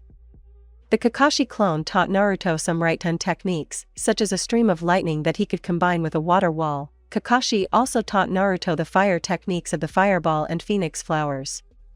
A week passed in such training. Day 1 of the Chunin exam, Team 11 entered the academy, and as they went up to the second floor they saw a crowd of genin and 2 people who were not letting the genin through, and a sign said 301. Sai and Ino wanted to approach the crowd but were stopped by Naruto. "Quiet, it's just a light genjutsu, you should know that room 301 is on the 3rd floor, let's go." He spoke so quietly that only his teammates could hear him. Ino and Sai nodded and went on. As soon as they reached the stairs, Naruto said "Kai," and the illusion disappeared from the sign, and they went up to the 3rd floor where Hataki was waiting for them. Having said an inspiring speech, he wished them good luck, and disappeared in a whirlwind of leaves. Entering the room, genin from different small countries looked at them with malice, who tried to scare them with their ki, to say that it did not even scare the genin from Konoha. To say nothing, they did not even notice it. After which the rest of the genin of Konoha entered. "So all the genin are here?" Shikamaru asked lazily, walking up to everyone. The others just nodded. "How problematic," Nara muttered, and stood half asleep next to everyone. Everyone stood there quietly. "Hey, listen here, I'm Naruko Namikaze and I'm gonna pass this exam," Namikaze shouted, pointing her thumb at herself. Everyone stood and looked at her in shock. After standing like that for about 5 minutes, a guy of about 17 entered the audience, of average height for his age. He wore glasses, silver hair tied in a small ponytail at the back, was dressed in a purple t-shirt, and pants of the same color, blue shinobi sandals. A white bandage was tied around his waist. "Why are you so loud, newbies?"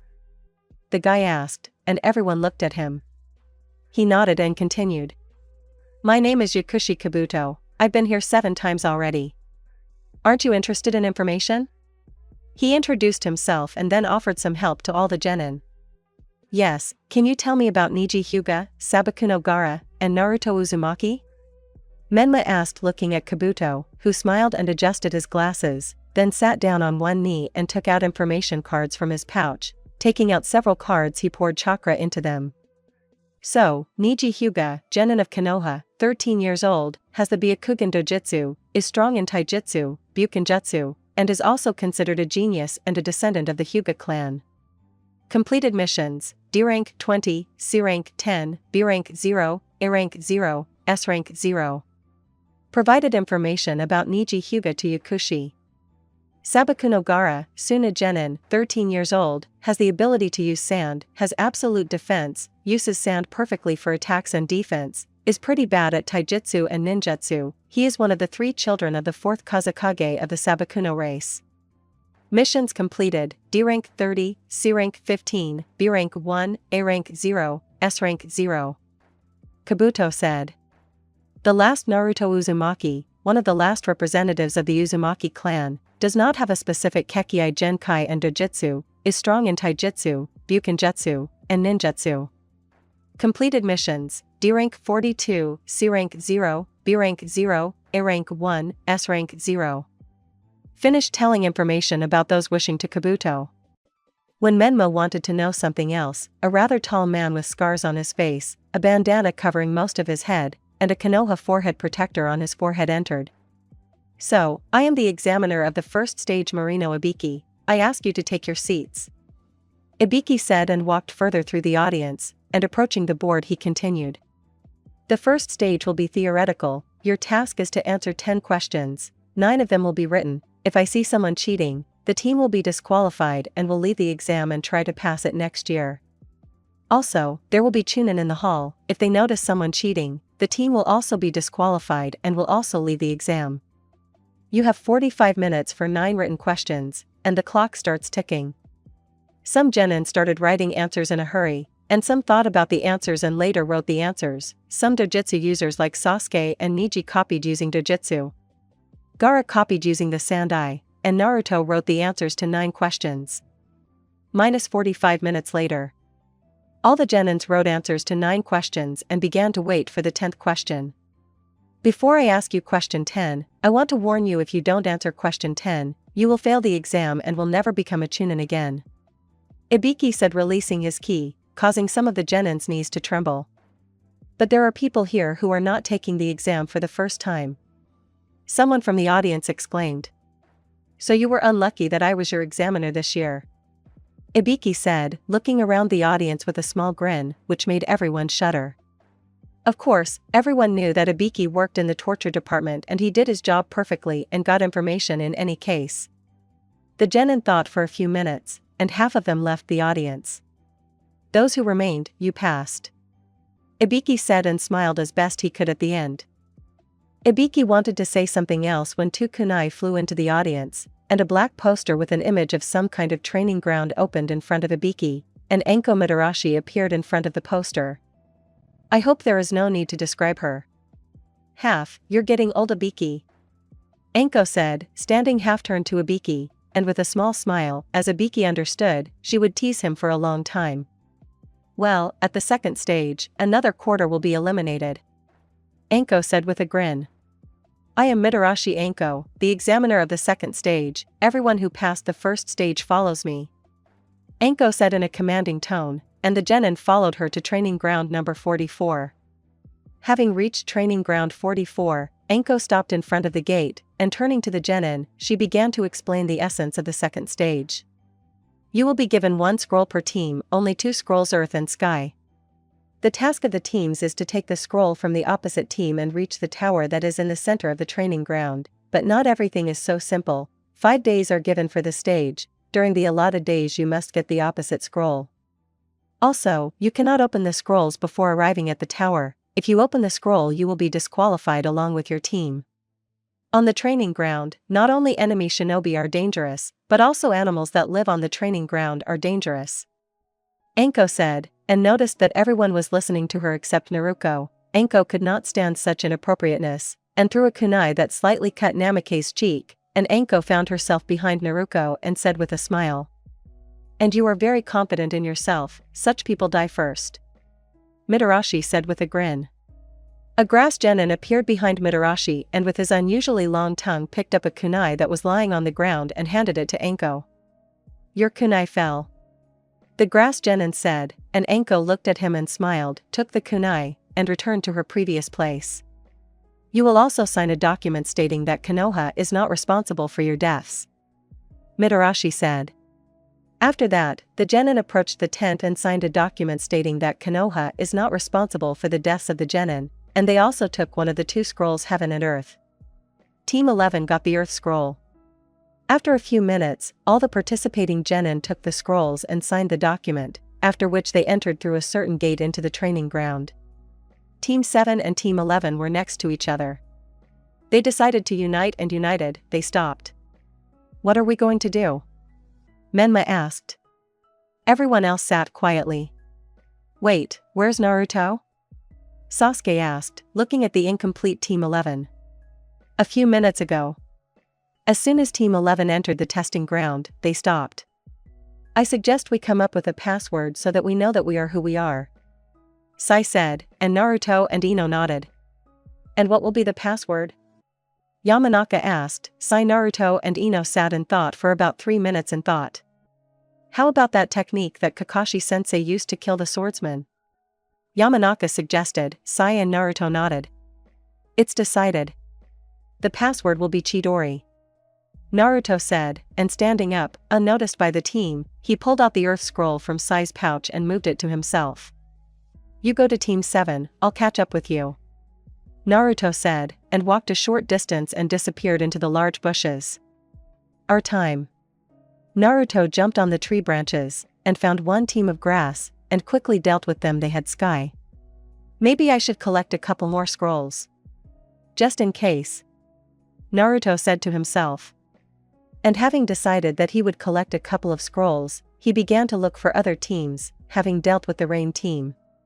He wanted to find his team when he saw that same red-haired guy with the love kanji.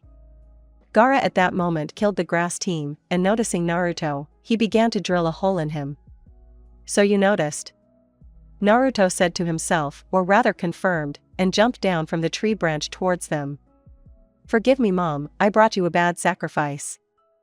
But now I will correct myself," Gaara said to himself and directed the sand at Naruto. He noticed this and dodged, and used the water technique water wall which he directed at Gaara. He covered himself with sand, and because the water got on the sand, Gaara could not use the sand and it became heavy. Naruto, without stopping the technique, folded the seals and used the technique lightning stream, and the lightning stream hit Gaara and he passed out. "He is not combat ready.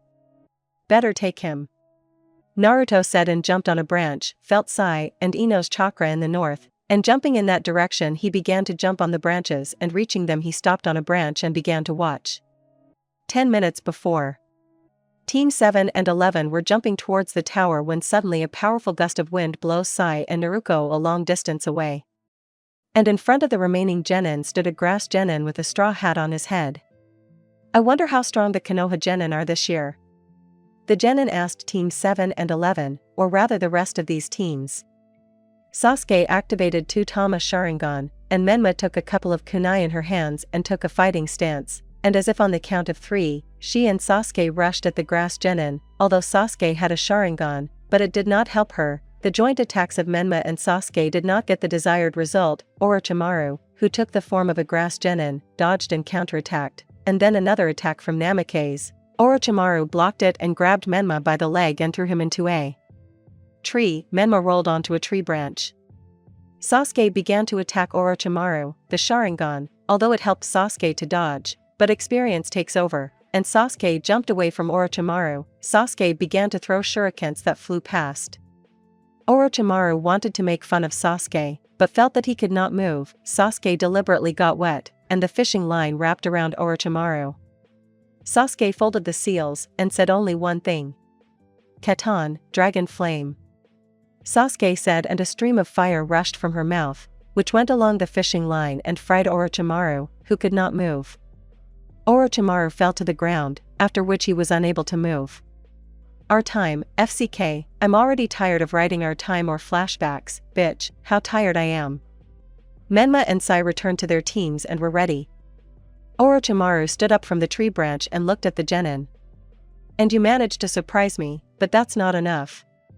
Orochimaru grinned and literally pulled the skin off his face, after which white skin, purple pigmentation under the eyes, and 2 snake pupils appeared. Orochimaru did not hesitate and decided to slap everyone in one fell swoop, summoning a snake and directed it at the genin. Sai, Menma, and Ino with Naruto tried to stop it but failed, and they were scattered but were not seriously injured. The snake rushed at Sasuke, but stopped a meter away from it. Opening her eyes, Sasuke saw Naruto standing in front of her and stopping the snake with 2 kunai that were stuck in the snake's head. It did not disperse from the small damage. "Are you okay, scared kitten?" Uzumaki asked with a smile on his face, looking at Sasuke, who froze in shock.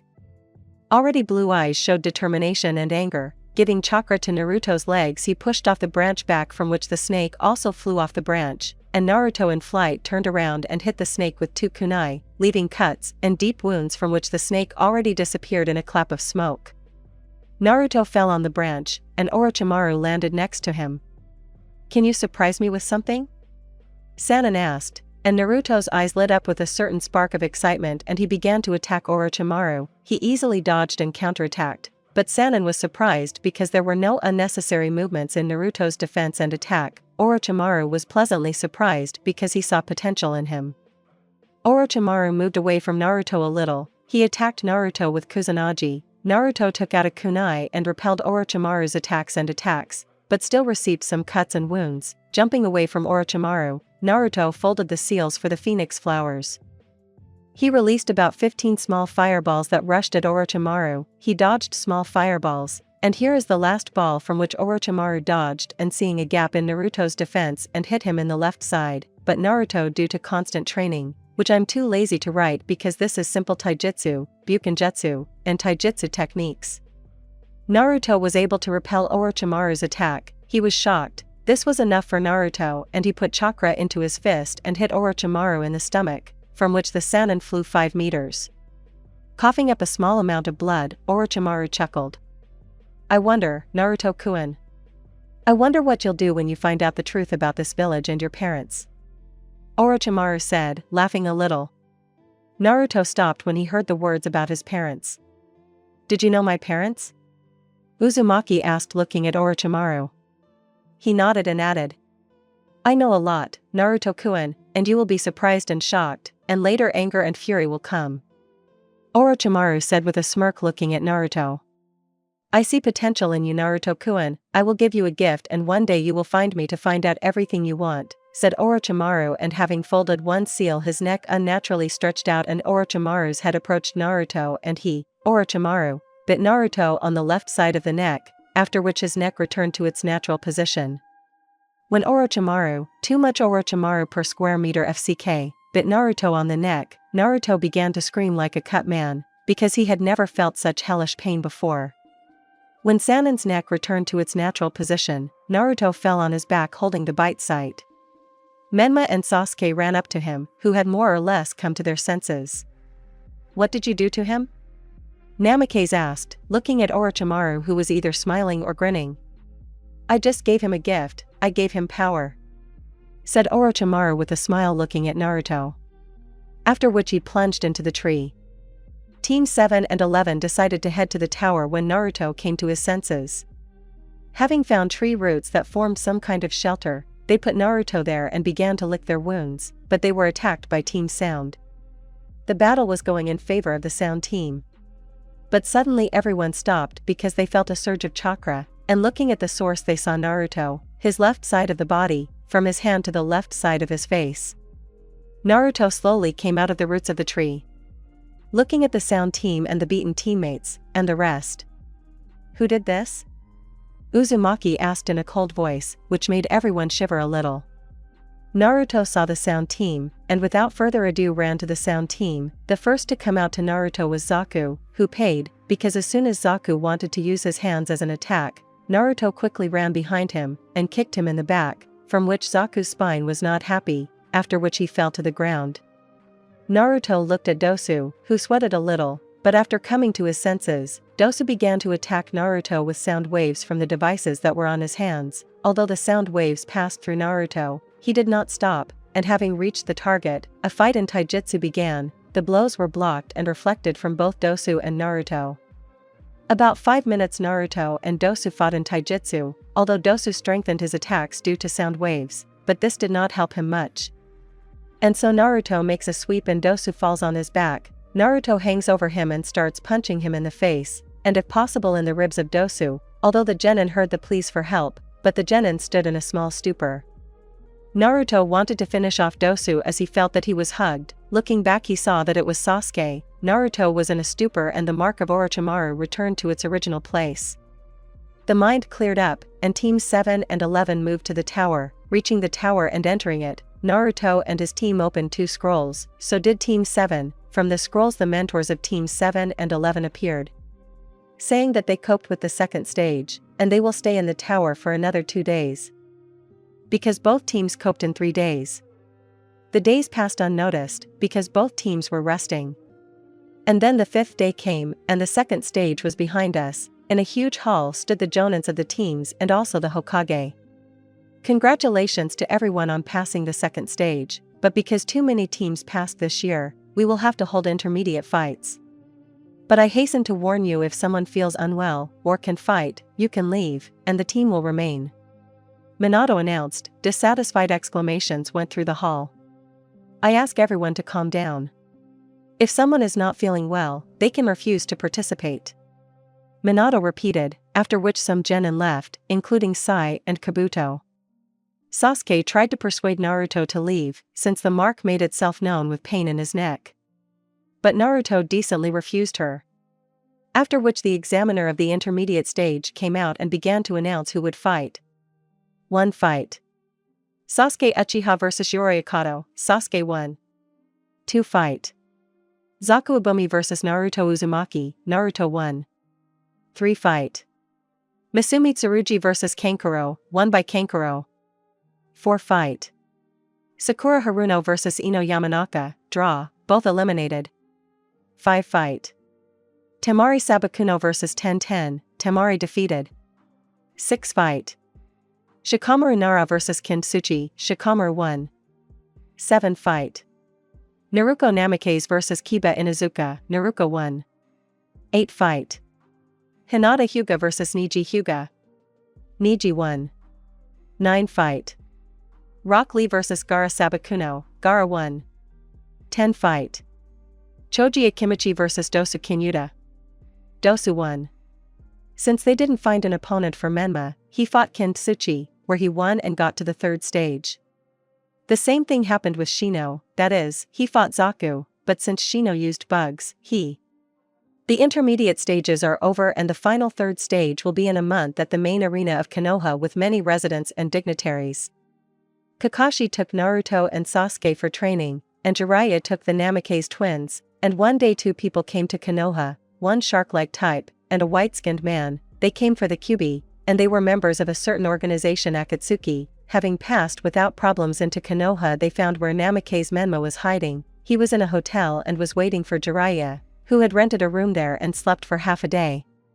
At that moment Naruto went to the hotel because Kakashi, with whom he had met earlier, told him to come to the hotel and wait for him there. Naruto, having gone to the room in which Kakashi was supposed to be, saw that same Shin. Naruto went berserk and a spark of rage and anger lit up in his eyes. Shin! Naruto shouted to the whole floor and began to concentrate Chidori, and after a couple of seconds Naruto already using Chidori ran at Shin. Shin only turned around and grinned, and only Naruto had to pierce Shin with Chidori, but Shin only grabbed Naruto's hand by the wrist, and hitting the nerve ending in the elbow with his knee. Naruto screamed in pain, after Shin takes Naruto by the throat and pins him to the wall. Raising him to the level of his head he began to speak. Naruto, Naruto. You are so weak, you lack hatred and anger, how pathetic you are. Shin said and put Naruto in Genjutsu, where Shin again killed Naruto in every possible way, came up with new schemes for torturing and killing Naruto, but constantly when Naruto was on the verge of death Shin treated him and again tortured Naruto and killed him. Shin wanted to have some more fun, but in time Jiraiya appeared and saved Naruto. A month later. Naruto, during this month of training with Kakashi, learned some new techniques. There were not many of them, but he improved his control of lightning chakra. Naruto could now conduct lightning chakra into weapons. So the day of the final stage came. Everyone who passed the intermediate stage was there, except Naruto. The genin standing in the arena looked around, and not finding Naruto, Naruko asked. Has anyone seen Naruto? He hasn't been seen for a month. Naruto asked her friends. He's probably asleep and just afraid of embarrassing himself in public. Menma said, but received 2 disapproving looks from Naruto and Sasuke. And so the fights of the first round. As soon as the battle lists were announced, Niji chuckled with some arrogance and looked at Naruto, and Niji began to erase another tirade about how a born loser will die a loser. 1. Niji Hyuga vs Naruto Namikaze. Naruto 1. 2. Sabakuno Gaara vs Uzumaki Naruto. No one won because the fight was postponed because Naruto was not there. 3. Sasuke Uchiha vs Kankuro Sabakuno. Sasuke won. 4. Aburame Shino versus the winner of the third fight. Sasuke won because Shino gave up. 5. Temari Sabakuno vs Nara Shikamaru. Temari won because Shikamaru gave up, citing his low chakra levels. 6. Dosu Kanuto vs Menma Namikaze. Menma won. And so the examiner wanted to disqualify Naruto because he did not show up, when suddenly lightning struck the field, after which Naruto appeared in new clothes. The red jacket was replaced by a black sweatshirt with the Uzumaki clan crest on the back, under which there was only a mesh t-shirt, dark purple pants with a pouch for kunai on the left leg, black shinobi sandals, and Naruto's hairstyle had also undergone changes. If before he had unruly hair in the form of a hedgehog, now it was a hairstyle similar to Indra. Am I late? Naruto asked, looking at the examiner, who answered with a sly smile. No, you were on time, but for the sake of decency I will ask why you were late. Asked the examiner. Forgive me, but I got lost on the road called life. Naruto said and smiled with his eyes like Kakashi, and scratched the back of his head. Everyone in the arena laughed, and Hatake only blushed from embarrassment, and covered himself with a book. Do I really look like this? Hatake asked himself, because he didn't know how it looked from the outside. All the participants stood up, and only Naruto and Gaara remained in the clearing. The fight went canonically, but instead of Sasuke there was Naruto, and here is the roar of Shikaku who took control of Gaara. Menma, Sasuke, and Naruto went after Gaara. Naruto remained in Konoha and fought off the sound and sand attack with the rest. The next day, Naruto woke up in his apartment. He had a headache, most likely due to chakra exhaustion. Naruto passed out and was carried to his home. Before Naruto could move away from the headache, Sasuke runs into his apartment and throws him off the bed, and takes him by the shoulders, after which he helps him get up. It's your fault, said Uchiha, shouting at Uzumaki, which made Naruto's head hurt even more. But the headache more or less subsided. What are you talking about? Uzumaki asked, looking at Uchiha with an uncomprehending look. It was because of you that red-haired guy went crazy and almost destroyed half of Konoha. Uchiha shouted with tears in her eyes. Naruto, in a half-asleep state, did not understand a thing. What? Uzumaki asked, already coming out of sleep. The Uchiha only squeezed Uzumaki's shoulders tighter. You, Sasuke started to say, but Naruto interrupted her. Who told you that? Uzumaki asked, interrupting Uchiha mid-sentence. Menma. Uchiha answered with tears in her eyes. Naruto just chuckled. Yes, how dare you laugh at this? Don't even try to start a conversation with me. Don't even look in my direction and in the direction of my family, you demon. Uchiha shouted at the end, from which Naruto's grin disappeared and anger and fury could be seen on his face. Naruto threw Uchiha's hands off, after which he pushed her, from which Sasuke fell on her but, all in tears she looked at Naruto. You are the same as all these stupid people. I will fulfill your wish, Uchiha-san, and now please take your leave, I have to train. Naruto said with a cold voice, which made Sasuke shudder, after which Naruto left the house, not forgetting to slam the door at the end. Sasuke realized what she had done, but she herself told him not to approach her or her family, not to contact her in any way.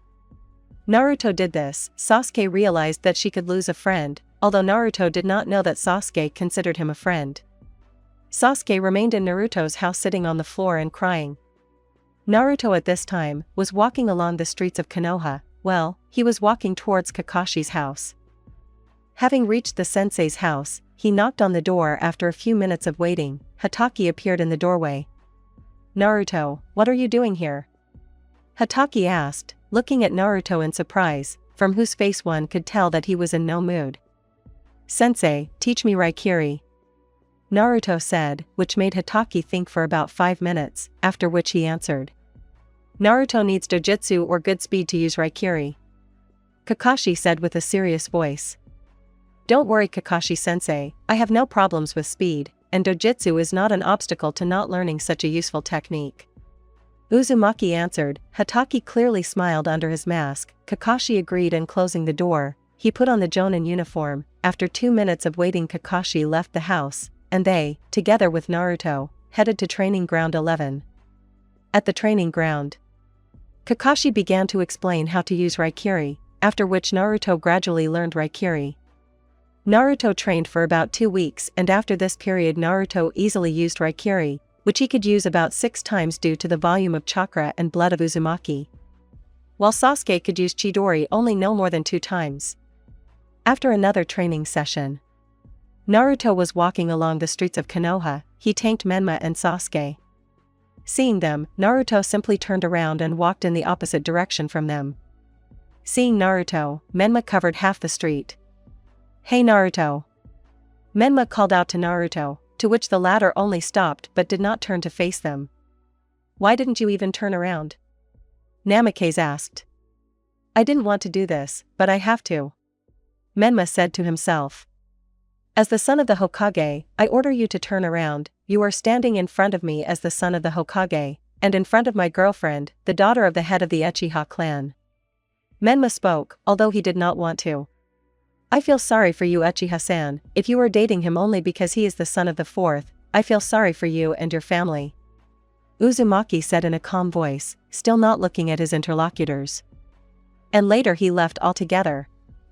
An ordinary day in Konohagura no Sato passed slowly for some, and for others it flew by quickly and unnoticed, but for the family of the Yondaime Hokage passed quickly, but closer to the evening it dragged on and passed slowly.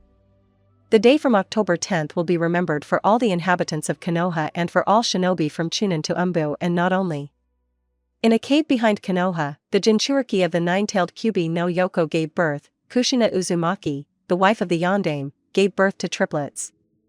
Only 2.5 hours later, Kushina gave birth to 2 boys and 1 girl. One boy inherited everything from his father, from the color of his hair and eyes to the shape of his face and appearance. The same thing happened with the girl, only she had hair like her father, but her eyes were inherited from her mother, as well as her facial features and shape.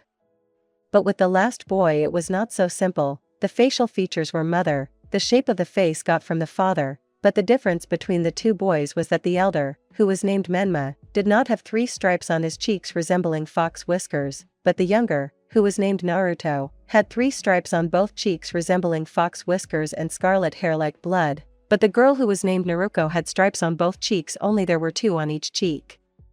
After Minato wanted to close the seal, the midwife falls to the ground, and behind her stood a man in a mask and in his arms lay a little boy. Yondaime, get away from the Jinchuriki, or your offspring will die before it even lasts 5 minutes. The masked man said with steel in his voice. Minato didn't know what to do. If he moved away from Kushina, the mask wearer would probably release the Kyubi. If he didn't move away from his wife, he would kill Naruto. Minato carefully began to wrest from Kushina. The mask wearer grinned, but it was not visible because of the mask. He threw Naruto into the air and placed the kunai so that it would pierce Naruto through and through. Minato, at full speed, picked up Naruto in his arms, but hearing a hiss, he noticed that there were explosive seals on the diapers. Quickly transferring himself with the baby in his arms to the outskirts of the village, the yellow lightning of Konoha threw the diapers into some old barn, from which the barn exploded. Minato carried Naruto to his house, and returned for the rest of the children. When he returned for the children, he did not find Kushina. Taking the remaining children, he carried them into the house and laid them next to Naruto, after which he teleported to the Hiraishin seal that stood on Kushina. But when Minato saw how Kyubi swung at Kushina and wanted to pierce her with his claw, Yondaime did not allow this to happen and at the last moment picked up Kushina in his arms and carried her into the house, where he put her in the crib with the younger Uzumaki, and he himself opened the closet and took out a cloak with the inscription, 4th Hokage, put it on and was transported to Konoha, where the uncontrollable Biju was raging. Konoha, 5 minutes before. Evening. Konoha shook from the roar, the great and terrible Kyubi no Yoko a few kilometers from Konoha. In the Sarutobi quarter, everyone was sleeping peacefully. Well, not everyone. The previous Hokage, Sandaime, Japanese, Hokage, Hiruzen Sarutobi, was not sleeping because he had a premonition of something bad, and just as Hiruzen expected, Kyubi appeared in the center of Konoha, as tall as Mount Hokage, and began to destroy Konoha. Hiruzen, without losing his head, called Umbu in the masks of the turtle and wolf, and gave the order for the immediate evacuation of civilians. Also, Wolf created one shadow clone and sent it to the leader of the Uchiha clan and explained the whole situation. Fugaku nodded and put on a vest with the clan's emblem on the back. He, Fugaku, went to the headquarters of the Konoha police. In parallel, he met his eldest son. He gave him the command to go to the shelter with the others. Hiruzen, parallel to the Kyubi destroying Konoha, put on his shinobi uniform and went to hold off the Kyubi. As soon as he approached the Kyubi, he noticed the Sharingan in its eye sockets, quickly looking at the Uchiha quarter, and saw that they were evacuating civilians. So it's not the Uchiha, but why does Kyubi have a Sharingan in his eyes? Hiruzen asked himself. As soon as Kyubi noticed him, he wanted to touch him with his paw, but Hiruzen, seeing this, quickly folded the seals for the fire dragon, and blew out a fire dragon, 5 by 5 meters, which flew into the fox, from which he moved away from Hiruzen, the same one, without losing his head, called the Monkey King Enma, who turned into a large pole. Hiruzen began to fight with Kyubi. And just as Hiruzen was about to hit the fox with the pole, he noticed a yellow-haired mook on the 4th Hokage's head. As soon as Minato appeared on his stone head, on the Hokage mountain, he was noticed by Kyubi and began to form the strongest technique from his small arsenal, the Biju bomb. Having formed it, he sent it to Minato, who concentrated, took out one 3-bladed kunai and placed it in front of himself, and as soon as the Biju Dama approached Minato, Fuin symbols appeared in front of him that sucked in the Biju bomb, thereby transferring him to a safe distance from the village. A masked man suddenly appeared behind him, and Minato, feeling him, hit him with a kunai, but it passed through. As soon as the masked man began to be sucked into the funnel along with Minato, but he teleported to one of the Hiratian marks, behind the village. After him, the masked man appeared, after which the battle began, which went canonically, but instead of disappearing, the masked man decided to kill Namikaze. Minato accepted the fight, which did not last that long. Minato and the masked man fought equally, and as soon as the masked man misses, Minato formed a Rasengan in a few seconds, and hit the unknown man's mask. The same one, unable to withstand, broke, and the 4th's gaze appeared to a man 179 centimeters tall, dressed in a black t-shirt with long sleeves, and the same pants, black shinobi sandals. A dark purple cloak with a hood, which was put on his head. The face of the former masked man was an unusually white shade, one eye was like another, the white of the eye was unusually black, and a Sharingan was burning in it. The skin around this eye was stretched, and was attached with some staples to the forehead and cheek. Yeah, who the hell is he? Minato asked, looking straight at the mask wearer. We need to break his connection with Kyubi. Minato said more seriously, and quickly appeared in front of the unknown Minato and touched his torso. Seals spread across the former mask wearer, and he felt that his connection with Kyubi was broken. What have you done? The stranger growled. Minato allowed himself a slight smile. The Kyubi is no longer under your control, Namikaze said, and transferred himself back to Konoha. Once above Konoha, Minato formed several seals and summoned Gamabunta, who landed on the fox and pinned him to the ground. Minato jumped off Gamabunta's head and began to form several seals. After he landed on the Biju's head, he transported him outside of Konoha. After Minato transported the Biju outside of Konoha, a huge sound of impact with the ground was heard, and the shockwave reached Konoha as well. So there, Minato. Hiruzen said to himself, out of breath. After which he spoke. Umbu, follow me, we must help the 4th. Hiruzen said to his Umbu squad, and Hiruzen and the Umbu squad went to the place where the 4th and Kyubi were. Minato, as soon as he transferred the Biju beyond, he found himself face to face with one of his nightmares. He found himself face to face with the Kyubi. As soon as the Kyubi wanted to pierce Minato through, his eyes changed again. His pattern was like Fugaku's. Minato looked back. He saw Fugaku, who had Mangekyo in his eyes. Minato nodded to him as if showing that he was grateful to him. Faster, Minato, I won't keep him in Genjutsu for long. Faster. He first spoke, and then shouted. Minato nodded, and teleported home. He went to the crib where Kushina and the children were lying. Minato took the children in his arms, and Kushina, seeing this, wanted to dissuade her husband from the future fate of her children. Because she knew what the life of a Jinchuriki was like. After several persuasions, Kushina gave in, but decided to help her husband. Appearing in the clearing where Fugaku tried to hold Kyubi, but as he saw Minato and Kushina, he calmed down a little. As soon as Fugaku lost control of Kyubi, Kongo Fuso's chains wrapped around Kyubi, Minato folded several seals, a bloody altar appeared from the ground. Kyubi saw this and realized that they wanted to seal him, and wanted to do something, but the chains held him tightly.